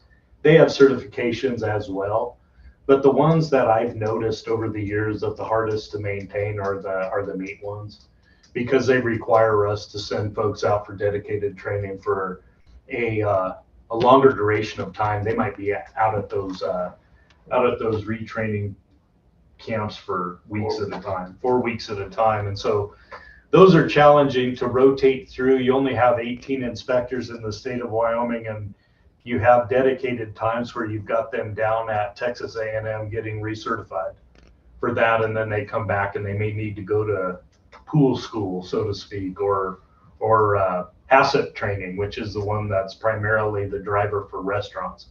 It certainly is a challenge for us, but we try to rotate our inspectors through their training cycles so that we can maintain the continuing education credits that were required for all the certification. And we have it all listed out about who needs what. And we try to make sure that we're scheduling where we can maintain operations in the state of Wyoming, keep everybody current in terms of our business owners. We can make sure that they're still getting the inspection that they need to be compliant with our state statutes, but still be sending people out on a rotating basis to make sure they have all of their requirements so that they can be recertified. I appreciate you bringing it up because it is a juggling act for us, but we do send usually more than one inspector to trainings that are offered that can get them the continuing education credits and certifications that they need to carry out these tasks. Cindy? Thank you, Mr. Director. You're welcome. No follow-up questions, Mr. Lancy? Okay. Other questions? I got one real quick. I've got one also, Mr. Chairman. Okay, go ahead, Senator Wright. No, you can go ahead. I just wanted to get on the table. Okay, well, just real quick, as far as you say you have problems with the pools and some of the local, the smaller hotels and some stuff. What is there something that through education once again that we could kind of help them stay in compliance without having to wait until somebody's showing up there? Is there some sort of there's so much technology out there, I guess, is sometimes I wonder, can we send these guys to YouTube school like I always have to go to whenever I'm doing just about anything around my house anymore, to put together some kind of program for them to do that helps them get away and helps kind of keep you out of harm's way with that stuff? Go ahead. Mr. Chairman, if I may answer. Sure. So one thing that we've done in recognizing this as an issue and trying to lead with an education-based approach is primarily there were only 2 instructors in Wyoming that teach the Certified Pool Operators course, which is a requirement from the Wyoming pool rule. And that's where they really get the skill set and the knowledge to understand how to balance a pool, whether or not cyanuric acid belongs in there, etc. And in trying to identify that problem and eliminate it, or at least make it better, what we've done is we've brought that training inside WDA. We now have 2 CPO instructors that are on staff, and they now have increased or doubled the amount of classes that we offer across the state. Also, what we've identified is when we go into those facilities that are having issues with their chemical balancing or sanitation of their water, is that their CPO is either not current, is no longer on staff because they've left, and it really is an education issue. And so we've tried to increase that. We've doubled the classes. This is the first year we're offering that. Used to in Wyoming, there was only 2 classes that were offered, and now there's 4 classes offered by WDA, and there's an independent contractor that's offering an additional 2. So that's how we've tried to address that. Okay. So the short of it is, Mr. Chairman, we're working on trying to provide more opportunities to get people trained up, because we have seen a lot of turnover, particularly in that industry. And I think that's at the root of a lot of the non-compliance. We've tried to take a real education before regulation type approach, recognizing that it's a challenge with staff continuity, and then the specifics that are required for managing a pool are just totally different than the rest of the hospitality industry. So we've been trying to get more information out in the last couple of years. Well, and I guess that was kind of my point too about technology, and if there's something that we could do that you could look into. That I don't think this is another one of those where you're not necessarily treading new ground. There might be something we could steal from somewhere else to do this, because I understand exactly what you're saying. In the restaurant thing, I have the same problem with turnover. We train a group of people, then all of a sudden, some are gone, and then we're kind of behind the 8 ball. And so we try to do that with videos, and I know with ServSafe and some of the other programs that are out there, they're trying all the time to get more online components, because the point is to make it business friendly so people can get everyone. No one wants to have a dirty pool, like no one wants to have a dirty restaurant as far as that goes, because there's good business reasons for it. It's once again back to that thing that we all have in our pocket, our phone and stuff. You start getting bad reviews about your pool or about your restaurant or about anything else, that hurts your business. And so there's a built-in kind of level of self-policing that should be there, but we need to have a vehicle for them to be able to access it, use it, and fix it, and not necessarily have to call and wait for us at the state or government in general to come and help with that. So that's why we just kind of wanted to see if there were some avenues that we could help create that would do that for. And it could very well be in the meat processing as well. That I'm just less familiar with, but I also know how important it is. So I want to get to Senator Ide's question though, real quick. You don't have to answer that now, just something to think about. Senator Ide, go ahead. Yeah, thank you, Mr. Chairman. I don't know if this is the right place to interject here. I think maybe it is, since we're on the subject of meat processing. Had the chance this year to tour a couple of facilities, small processing facilities. One of them was USDA inspected so they could sell across state lines. The other was, just local Wyoming, sell within Wyoming.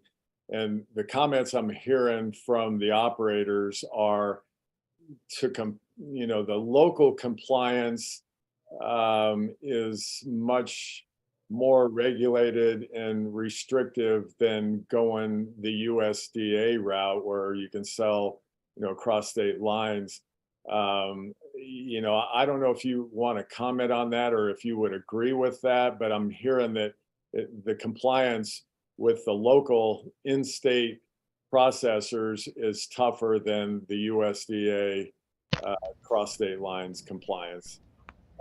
Could you guys comment on that, or if you would disagree or agree with that or not? Director? Oh, Mr. Chairman, I'd be happy to comment on this one because it is something that we hear a lot and we've heard it for a long time. And I would say that there is some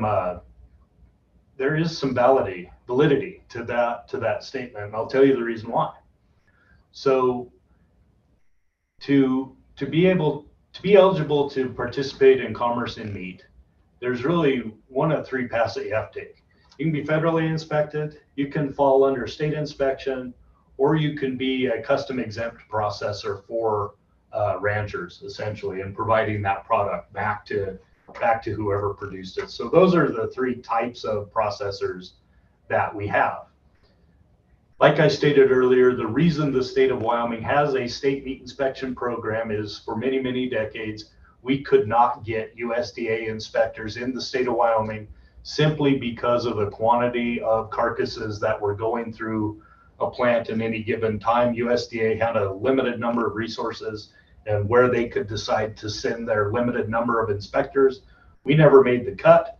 So the only way that Wyoming processors could legally participate in commerce would be if that inspection was provided by the state of Wyoming. But when you establish a state meat inspection program, you're still operating under the authority of the USDA. And so I get asked the question all the time, how come it is that a USDA inspector can be easier on me than a state inspector is? And the reason that that is the case, or at least from what I understand and doing this for many years, is that those USDA inspectors are not audited by the agency's Office of Enforcement and Compliance. So we have to contend with the Office of Enforcement and Compliance of USDA. We get audited every year. Every other year it's an infield audit, and the other years it's like a documentation virtual audit. Every 3 years, I'm sorry. And so we're under this continual pressure as a state of Wyoming, where particularly now, our counterparts at USDA do not feel like we as the state of Wyoming are being stringent enough in our meat inspections for our state program, and they would like us to be stronger regulatorily.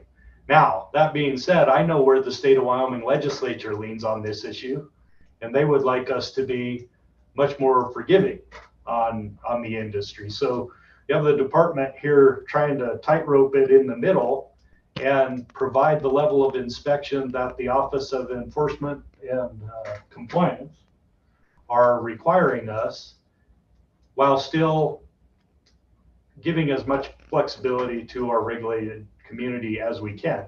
But the reason that we feel like our state inspectors are more stringent than what we hear about as USDA inspections are that those USDA inspectors are not audited. They don't have a backseat driver, so to speak, and we do. And you know, we do feel like USDA, the Food Safety and Inspection Service, which is the agency that's nested under USDA that oversees our program and that we deal with, we do feel like they're harder on us than they are on themselves. And so I've heard that criticism many times, and I can't even argue with it. I don't even know that that's incorrect. What I know is that we have a list of demands that we have to comply with if we're going to maintain our eligibility for primacy for the program. So that'd be my answer, and I can expand on this as we go through the meat topic. Senator, I do have a follow-up. Just real quick, thank you, Mr. Chairman. That was a great answer. Thank you. That helps me understand. So the Office of Enforcement and Compliance, which is essentially a federal agency, is sort of the bully on the state in trying to keep you guys in line effectively to their standards. Would that be correct? Yeah, I would say that I wouldn't want to call them bullies, but you know, they have a job to do. I would call them backseat drivers, though. I mean, I'd go that far with you. And we have very strict interpretations of the Federal Meat Inspection Act that they apply to us. But it seems like when you have a federal inspector, there's a lot more latitude about how they interpret federal regulations compared to their own Office of Enforcement and Compliance. Because it's all one agency, but the Office of Enforcement and Compliance only works with other state meat inspection programs, but they do not audit their own inspectors. So we think there's a disparity there, but it'd be hard to prove. No, that's good. Thank you. Thank you, Mr. Chairman, Director. Thanks, Senator Ide. Ms. Delancey, you've been waiting patiently. Thank you. That really was kind of helpful, but I there has to be a solution to this. Like, we can't be being harder, having the feds being harder on us than they're being on their own folks. So I guess my question, Director, is what other states have primacy and how do other states deal with the backseat drivers? Yeah, Cindy, Mr. Chairman, there's about half the states, I think there's 27 states that have state meat inspection programs, and we all commiserate together. I don't think there is a state that doesn't feel this way. We all feel this way, and we've all been very vocal about that. But the reality of the situation is, you know, we have some documentation where, you know, we think that we're doing this correctly. We've been able to stand on our own 2 feet to this point in time. That assessment about how hard or easy somebody is to get along with is subjective. We've been trying to make it more objective and look internally at our process to provide more consistency. And then it has changed too with the personalities in which we've dealt with within our program. And I'm sure it's ranged some with our inspectors too. There is room for improvement for us. We know that. We are trying to make sure that, trying to do 2 things. The first and most important one is we're trying to make sure that we maintain compliance with the Federal Meat Inspection Act, where we have a scenario where we can easily defend that we are equal to the federal regulations. Because that's the bar. You either have to be exactly the same as, or you have to be equal to. There's a little bit of slop in the equal to definition, but we feel like we have enough documentation where we can say that we're equal to.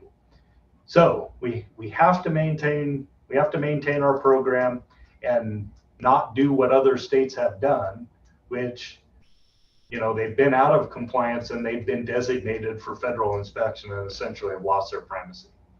That would be a disaster. We have something like 39 custom exempt operators in the state of Wyoming. We have 30 some processors. 39 custom exempt processors. If our state meat inspection program goes away, they're out of luck. They can't legally do that business without an inspector. And I don't think USDA is going to send inspectors out for custom exempt operators.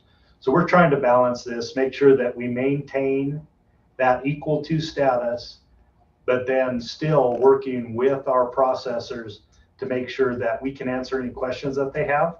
And when USDA does come in to do those audits, that they know the answers that the answers to the questions are going to be asked. We try to make sure that they're prepared for that kind of review when they're visited once every 3 years. It's admittedly a balancing act of trying to keep two opposing viewpoints happy in this process, and there's a compromise in there. But to answer your question directly, Cindy, I don't think any of the states that have a state meat inspection program have 100% of the answers about this is the best way to do this. We're all kind of going through and having to work with the personalities that were dealt with on the federal level, and we have seen some better interactions recently than what we've had in the past. Follow up? Thank you, Mr. Chairman. Just a real quick follow-up, Director, and I certainly sense and appreciate your frustration. I know that this is something that you've been working on for a while, but perhaps I'm confused. You keep saying equal to. I thought that you were saying that they were expecting you to be more stringent. Mm-hmm. It's not just, so that's not equal to, that's above and beyond, correct or no? No, I mean, obviously there would be some, because you're looking at this from a food safety standpoint. So a process that we have in place for our program, we get a review, and the process itself would be deemed whether it's sufficient or not. And so that would be equal to, but there isn't a list of things, you know, that's documented somewhere that says, here are all of the, you know, this is an inclusive list of everything that you have to do to be equal to for everything that's out there. Some of them are, you take a proposal and say, this is how we propose to regulate our plants. And if USDA doesn't think it's equal to, they'll let you know that. Now, the only way to really guarantee that you have absolute equity between federal inspection and state inspection is to say, we're going to ignore equal to and we're going to do it the same as. But what that requires is we got to get USDA inspection software. It's very expensive. We have to do everything exactly the way that they do. And that would cost more for most of our processors than it does right now.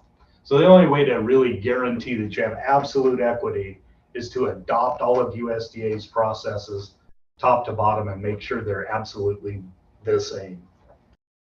And that can't be done. And we couldn't do it in our current scenario because most of our state inspected facilities, particularly those that are doing custom exempt work, their facilities can't meet the bar of same as those federally inspected facilities. So there is some assessment that has to be done, and there is a lot of defense that we have to undertake to try to prove that our processes are as good as the federal inspection process is, and that we can allow, our processors to do something that might not be allowed in a federal inspection. So I think a lot of our processors would say, our local inspection is more stringent than what we've heard at the federal level. But make no mistake, there are things that are required in a federal plant that are not required in a state inspected plant, and you're not hearing about those. Mr. Chairman, quick follow up on that. Mr. Director, this might be a little out of the box, but I think that's kind of, again, the purpose of why we're all assembled here is to just, kick around ideas. Would it help you at all if there was a statute passed in Wyoming saying that our current process is equal to, would that help you in that kind of conversation of, as you categorize it as level of defense, when you're kind of walking that tightrope, if there was some kind of legislative authority to say, that our current process is, under the eyes of our law, that it is equal to what's being required of you to kind of help alleviate that concern of loss of primacy, or, as you say, kind of maybe giving a little less power to the backseat driver and putting Wyoming a little bit more, in the driver's seat, knowing that we have a passenger, as opposed to a backseat driver. Is that something that could be researched and explored, or anything? Could there be any help there? I guess is my question. Director? Yeah, Mr. Chairman, I've thought about this, and I've had the same kind of thoughts of what could we do within the state of Wyoming to ease some of the pressure or get to a more agreeable place between USDA and the state of Wyoming. But I actually think that making that proclamation at the state level would probably make it worse. USDA have the authority to assess the program, and at the end of the day, they're the decider, I guess, of whether or not we've achieved this equal to standard. And so, we've had some statutes in the past, such as provisions within the Wyoming Food Freedom Act for animal shares that caused them a lot of concern. We defended that move within the Wyoming Food Freedom Act effectively, and they have not taken any kind of regulatory action against us because of our defense of animal shares within the Wyoming Food Freedom Act. But it certainly set them apart from the state of Wyoming, and they watch us a lot closer than they do other states. And then, we also had a statute, or we had a bill draft for the 2023 session that came up. That was House Bill 168. Some of you might remember this was eligibility to sell custom exempt processed meat in retail locations. And that would be a similar type of effort where the state of Wyoming is saying, this is how we're going to regulate meat, and we're making the assessment that it is that it is equal to federal requirements. But, you know, USDA was pretty clear with us on House Bill 168 that that was not compliant with the Federal Meat Inspection Act, and that they would have problems with our program if that were to pass. So as much as I would like to say that we could declare our independence from the Federal Meat Inspection Act, I think there are people that are smarter than me that could assess the most effective way of doing that. But I don't see the utility in making a statement statutorily that says we view our program as equal to. I mean, we already do. We think it is equal to, and we've been able to defend it to this point that it is. If I make a comment, I too hear your frustration, and I understand it. And we talk about this, you know, and Senator Ide and Representative Davis will understand this one, because we hear it a lot, that we talk about the federal government and, you know, whether it's an unfunded mandate or overregulation, overreach, and it's talked about quite a bit. And how do we get past it? And we were just discussing it with the meat processing. And what I would submit to you is maybe, just maybe, one of the ways we can attempt to do it is to take, and this is something that a lot of folks feel, is one step down the river, that sometimes the state puts things on local business and local that are a bit onerous and a bit tough. And it goes back to what the good president was talking about, spas and restaurants and inspections and those things too. And it's kind of one of the things I'm thinking is, and I challenge you on this, and also when try to empower you, and maybe there's some ways you could think of to do it. But whether it's through technology, whether it's through education, but us to come up with some plans about these spa inspections and these restaurant inspections and how we can help local businesses make that process more smooth for them with education, not easier, but smoother for them to be able to do. So then when we go back to our friends in Washington and say, look, we're not asking you to do anything that we haven't done ourselves, that we haven't done to our downstream users, and to try to do that and use that as the way to try to get them to understand what it is that we're talking about, and to try to build that trust factor. Hey, we're doing this to our end user customer. How about you give us a hand with this? And so that would be my challenge to you. As I say, this is where, and I think if Chad's still listening, I think where the governor's office is talking to about culture, about how to do something going forward. I know the good president has some real angst about some, and he's heard from some of his constituents about these pool inspections. Well, I'm in the restaurant business, and I hear a lot from folks about food service and the same thing. And I know at the end of the day, you're committed to, just like we're all committed to, safety in both of those spaces.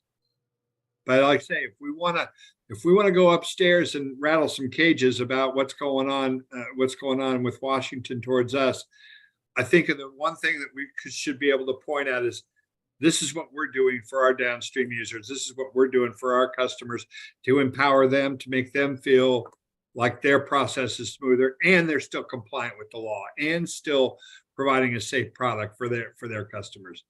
Because that's where they want to be. And I know that's where you want to be. It's where our beef processors want to be. So I'm just throwing that out there to you as something to think about, and maybe even come with some suggestions in our September meeting. If you can take a look at that, and something to try to take a hold of. Yeah, Mr. Chairman, I think that's got a whole lot of merit to it. And one of the things that we've talked about here at the Department of Ag is, how can we prepare our people that are participating in commerce better for these challenges that come when they do. It's intimidating when USDA sends inspectors out to Wyoming and their plants get visited, but I think what may help is I would like the Wyoming Department of Agriculture to have a liaison type of position for outreach and education for our regulatory programs, where, you know, this person is not a regulator. This person is not an inspector. They're not there to write violations. What they're there to do is help you prepare for the exam, so to speak. You know, they're a resource for our regulated community. A lot of the regulations that we carry out, most of them are federal in origin, and they're complicated. And we have talked about if it would be feasible for us to offer non-regulatory technical assistance to our regulated community to ease that intimidation and burden and make the inspection process go easier. That's something that I think has some real merit to it. We'll think some more about it and see if we can shore up some plans that, or, you know, a more hard and fast proposal for consideration. We don't have that capability today. We don't have a liaison type position. I try to do it myself. So does Justin, where we get on conference calls with regulated, you know, people that have concerns and try to talk through what they've been told and some of the requirements that they've been given by their various inspectors. We try to provide that intermediary type of technical assistance for them, but I'm not sure that's the best way to do it either. I think having dedicated technical assistance staff would be a better approach. Bob, Representative Davis, did you have a comment? Yes, I did. I kind of agree with you, Senator Giroux, that if we don't think outside the envelope and push the edges, we'll never know if it'll be challenged. Maybe we are in the perfect area right here to write our own regulations and see if it's going to be challenged through this, through technology. You know, maybe have self-reporting on these places. You know, I was going back and looking at, you know, your 18-man workforce. If they're working 40 hours a week, they have sick leave in there, they have vacation, they have training, and they have travel. They can't be doing a whole lot. You know, there's only so many hours in a day, and you've got them sliced up in a lot of different pies, from swimming pools to meat plants to the restaurants. I don't see how we're even getting things covered myself.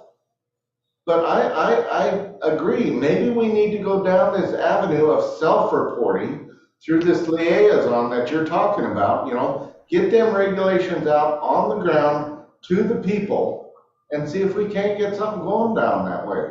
And then if it's challenged, let's see what the challenge is. Thanks, Representative Davis, because I that's exactly what I'm talking about. And I think that's a type of idea that maybe we should look into. And that's why I was asking the question about violations and what particular area. Where is that pinch point? Where are you finding most of those violations? And let's key in on those and see if we can help those folks along. And yeah, self-reporting, you know, once again, if they're taking if it's a spa and they're taking their measurements each day and saying, hey, you've got to send this in, or once a week, whatever it is, I have no idea. But if you know, sending that in and submitting that to that local person on the ground and making sure those numbers and staying in whack, then maybe that helps. Maybe that puts a spotlight on it where they realize, hey, if that's all we got to do is just do this and put it on there, and then we're going to stay compliant and keep our customers happy, put out a safe product. Well, heck, there you go. That might be something they can handle. Ms. Delancey, question for you, comment. Yes, thank you, Mr. Chairman. I just kind of wanted to ask Director Miyamoto if, again, this potentially might be an item for our action list to see if you and your team, if it wouldn't be too unduly burdensome, could maybe put together somewhat of a first pass at a proposal flushing out with something along this, you know, outreach coordinator. You know, I just throw that out there, not that that's the title that you had contemplated, but, you know, to kind of build your vision of what that outreach coordinator, educator could look like and a cost associated with that. So that's something that perhaps, we can really assess the value of, going forward in future discussions. I think back to some of the discussions that have occurred from Chairman Nicholas as far as, looking at, or, kind of evaluating the actions in some departments related to permitting, things like this. And basically what I'm trying to say is, for us to take a look at this, to figure out, are we really walking over $1 to pick up a penny? Do you know what I mean? And if you had this infrastructure within your agency that could be that liaison to the public, perhaps, we can really fully leverage a return on investment to have a position like that in your organization that could potentially, enhance our purchase power and savings and kind of all the good things that could come from this. For our next meeting, if we could take a look at what your vision might be to see if that might be something to advance for future discussion. So that was my thought, Mr. Chairman. Thank you, Ms. Delancey. And if I could just kind of build on that for a second too, and I'm channeling over to my good friend, Senator Ide, because I want to make sure that I'd be remiss if I didn't say what he was thinking right at this moment. And that is, we don't necessarily want to add a bunch of people on this just to get this done. I think Senator Ide and I would have a really hard time getting that through some of our friends over on the Senate side if we got accused that we were in the regulatory reduction task force trying to add a whole bunch of new employees. So I would watch that. But I also see Chad's back on the line too. I think this gets back to the sandbox, to some of the ideas that were coming from the first floor on this very thing. So I agree with Cindy though 100% that I think that if that could be an action item, if the group is of a mind to try to flush out some of those ideas for that September meeting. And what I'm hopeful, and I know that good co-chair might still be on there too. I see him on there. We were hopeful that what comes out of all this is a template where we can start plugging in some of these ideas. And, without growing government, without necessarily, there might be a position. Yeah, there might be, but that position might be in the governor's office, or it might be with agriculture. It could be. Hello.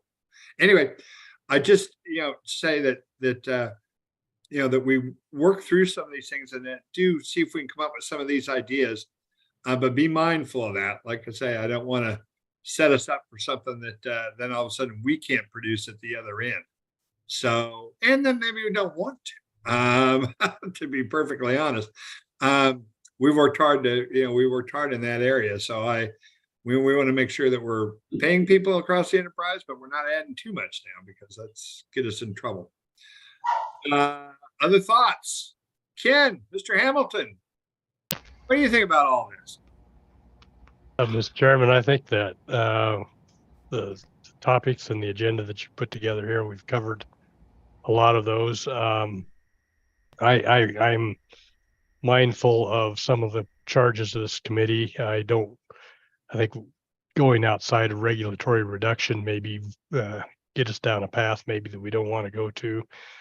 One of the questions I would have, and this goes back to a previous effort to streamline and reduce things in Wyoming. I've heard from other agencies, and maybe Director Miyamoto would have some thoughts on that.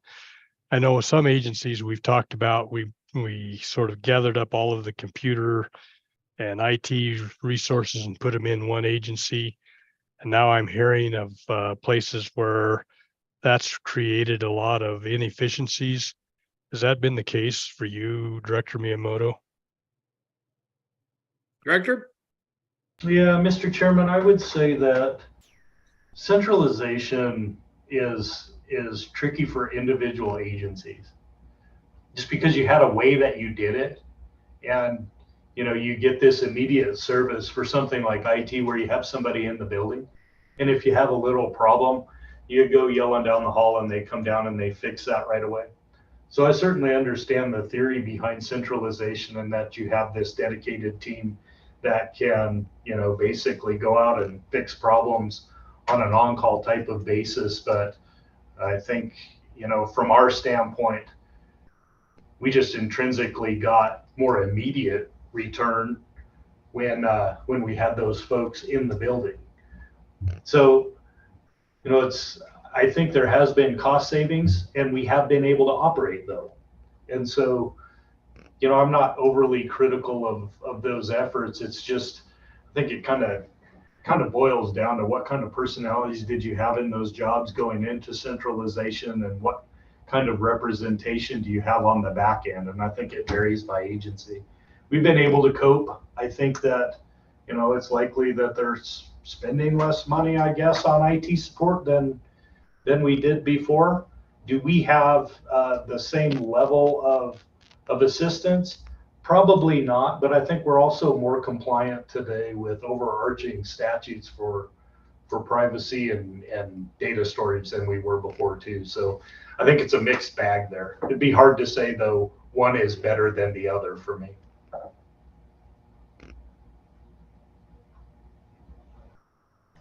Thank you. Appreciate that. Follow up? Any other questions, Ken? Okay.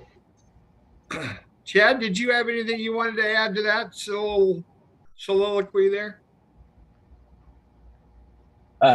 Mr. Chairman, can you hear me? Yep, go ahead. Yeah. Okay. Yeah.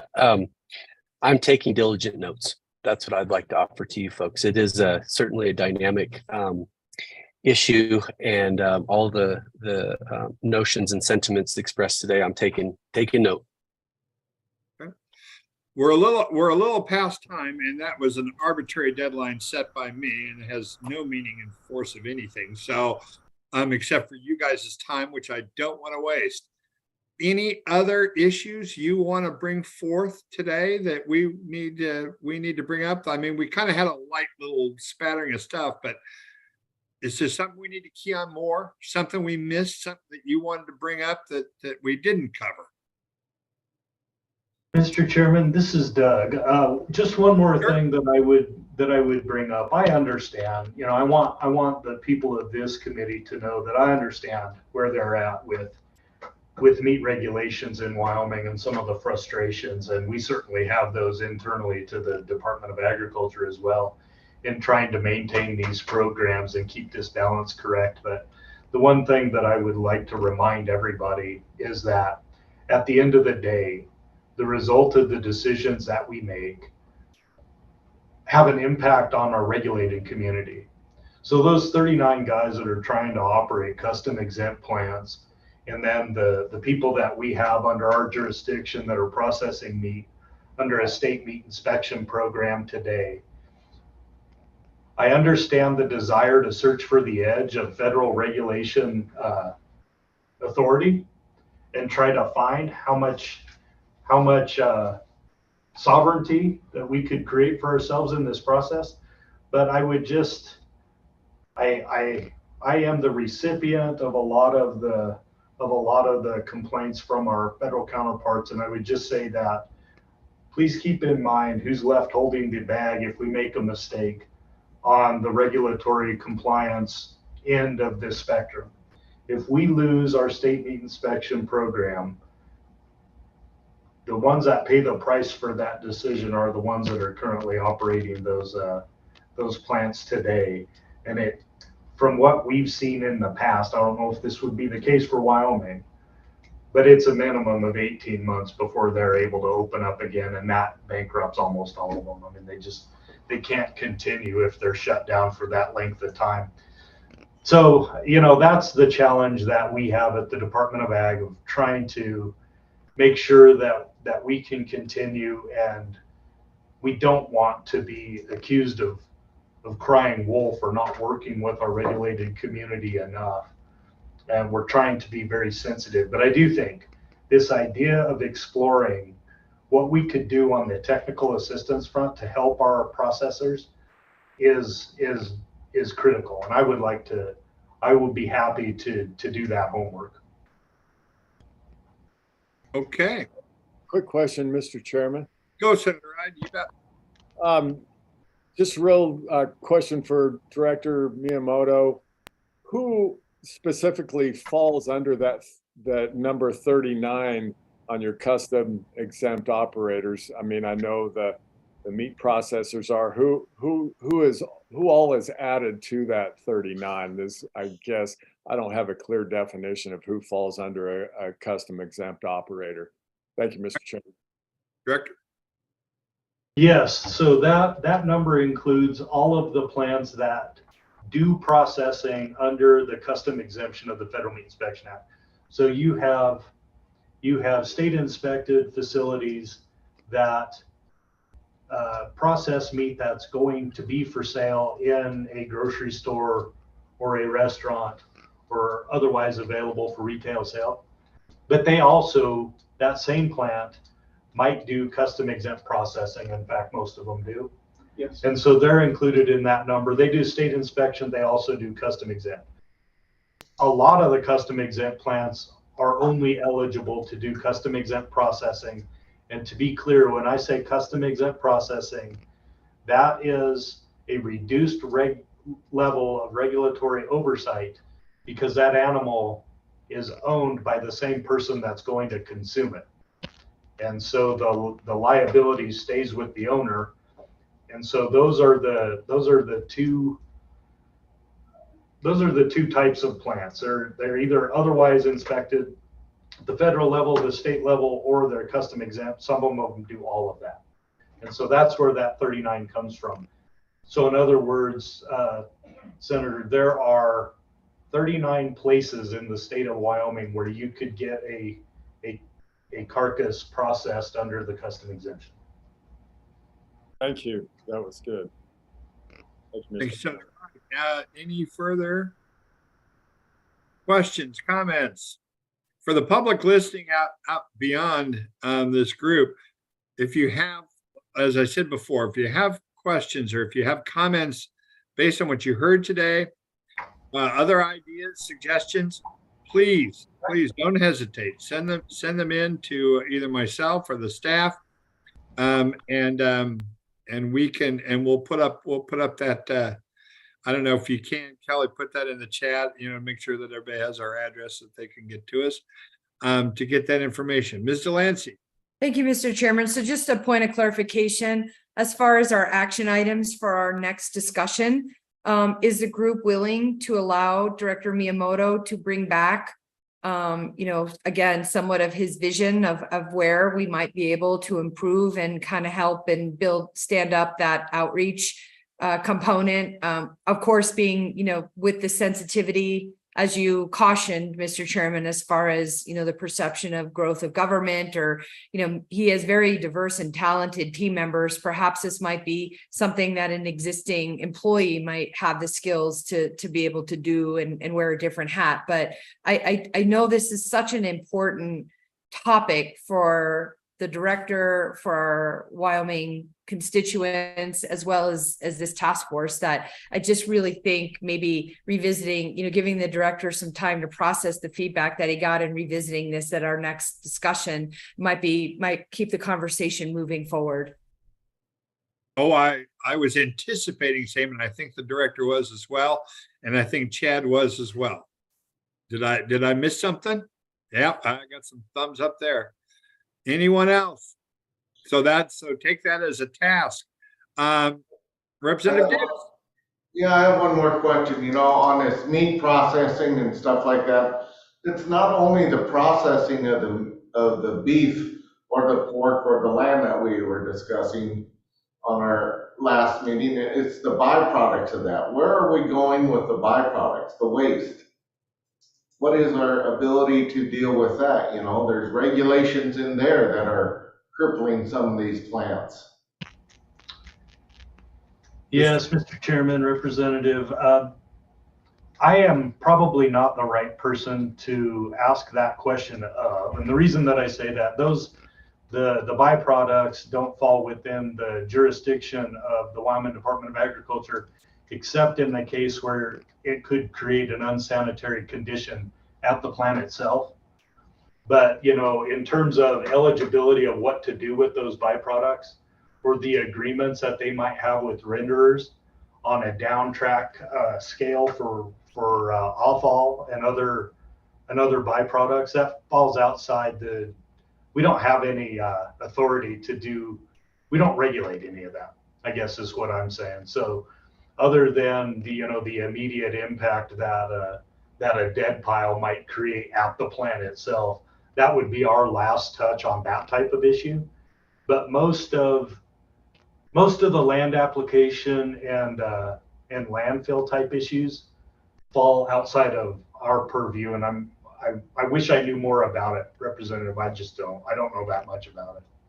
It just seems to me that they go hand in hand. If we have one part of the industry, we should be able to address the other part of the industry. That's my only question on that. Thank you. So who do we see about that then? If it's not the Department of Agriculture, is that a federal jurisdictional question that you're asking, Bob? Well, I believe it's fallen under the Department of the DEQ. Is that, I'm not exactly sure. That's right. I think that's where it's going. But That's my understanding, Mr. Chairman, yes. Just seems to me, if we're looking at regulations on one side, we need to look across the whole process. No different than the labeling right on down to the consumer. Okay, let's see then if we could ask staff then to reach out to DEQ and just ask the question and get a little one pager from them about where they're going on on that side. Okay. Kelly is nodding affirmative. Yes, we can do Is that. okay, Representative Davis? And we could, if we get something from that you want to make sure we specifically act on. One of the great things about where we're sitting right now, I want to make sure that everyone in our working group understands this. This is you two folks at the department. There's no rules here. If we want to add something, we can add it. If we want to subtract something, we can subtract it. This is a task force. We can ferret this out. And so, if there's something comes from DEQ in regards to this, we can send it out and you get it and say, hey, I want to bring this up. We can do a little quick chat out through the email and through back and forth and see if we can get it on the list for the 20th. I see no problem in that. So that was why we kind of left this open a little bit to see where it goes. And like I say, I think it's a very good point. So don't be afraid. Anything else? Kelly, what do we need to do from here? Mr. Chairman, we have the action items that the committee or the task force working group has addressed. And it looks like our staff, if you'd like, we could prepare, I believe, a bill draft just for a simple repeal of Wyoming Statute 1136-101. This is the dairy issue. Is that what you would prefer? We could prepare it to hand off to our friends in the Department of Agriculture, I'm sure, yes. Okay, and bring that to the September meeting. Bring that to the vote. September meeting, yes. Anything? Okay. And then a synopsis of this meeting so everyone can take a look at it, make sure that we're tracking where everyone wanted to be. We've got to follow up with the DEQ. We've kind of laid down the gauntlet a little bit to our friends in the Department of Agriculture to ask them for some suggestions. Yes. And it may dovetail back to the kind of overarching thing that Chad has been talking about with the governor's office. And so we'll look for that. Is there something I'm missing? Do we have everything so far? I believe so. Mr. Hamilton has his hand raised. Mr. Hamilton, I'm sorry. Yeah, Mr. Chairman, I was just maybe how to proceed thing, because if my understanding is that we will submit these proposals, they will then probably go to the Ag Committee to act on. And I was just curious about the timeline to see if they're going to get something at the last minute and then maybe decide that this wasn't something that they wanted to work on, so they just lay it back or something like that. I will read. I think that's a great thought. And I have kind of discuss that a little bit with our ag chair. She's going to give us a little bit of latitude on this, I think, and I will get with her and we'll get a copy of the synopsis of this to them, to the committee, and if we're treading into territory that they want to give us some input before September meeting, we can get that for you. And so, I too want to be very mindful of their time and their workload, which I know is they got a lot on their plate, literally and figuratively, over there at Ag. I think we all know Chairman Steinmetz is not one to shy away from an issue when she wants to so chooses to take. Ms. Delancey. Thank you, Mr. Chairman. Just coming back to the action item, Kelly, does the bill draft also include the free-flowing pool language that was recommended be eliminated as well? Can that be consolidated perhaps into one bill draft for a handoff, or is that a separate issue? I will, Mr. Chairman, I will speak with our staff attorneys on that, but we could certainly prepare something for the September meeting. Fair enough. Anything else? Anything else for the good of the order? Well, listen, hey, I really appreciate your time. I know we took a bit of time there, and I didn't throw in our usual, JAC coffee break, but this group looks stout enough to handle it, so I figure we can do it. I appreciate it, and we appreciate your time. We'll look forward to seeing you on the 20th. You may hear from us on a couple issues that we can just kind of talk offline, and if someone feels like we need to jump on the Zoom and talk, we can make it happen. So don't be afraid. And that goes for the department as well. Director Miyamoto, for you too. If you want to get some feedback in between. Thank you, Mr. Chairman. I would for your edification, just so you know, the Department of Agriculture is hosting the National Association of State Departments of Agriculture just a week before our September 20th meeting, and it'll be an all hands on deck thing here in Cheyenne. We'll have about 500 people from across the country. All my counterparts are coming into Cheyenne, so if I'm hard to get a hold of in the 2 weeks leading up to the 20th, it's because I'll be otherwise incapacitated by a big event, but it's almost done. So just so everybody knows, I've got that coming up. Please allow me a little bit of latitude as we approach that September 20th meeting. If you need something before that time, the sooner the better. Okay, well, we'll keep that in mind. And actually it sounds pretty good because you're going to be with all those folks. You might get some fresh intel for us for the 20th. So, there may be an opportunity. Maybe we should stop by and drill them, get some info. Yeah, no, that sounds like a heck of an opportunity. Any other questions, comments, things for the good of the order? Oh, Senator I. Thank you very much, Mr. Chairman. Thanks for your good meeting here. You did a fine job, and I wanted to comment on your comment on not growing government, and I think we need to keep focused on that on all of these conversations. So with that, I appreciate everybody here today, and thank you, Mr. Chairman, for running a good meeting here.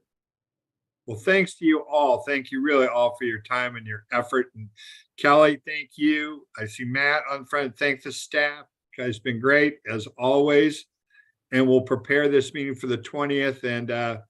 And like I say, just feel free to reach out and we'll look forward to it.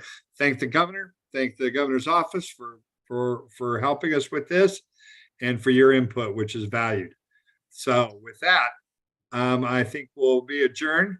To those of you that are going to be on the next call, you'll probably be left to the tender mercies of Representative Nicholas, my good co-chairman, for the housing meeting, which is going to start after a bit. And then and we'll see some of you tomorrow on energy. So thank you all and have a great day. Thanks.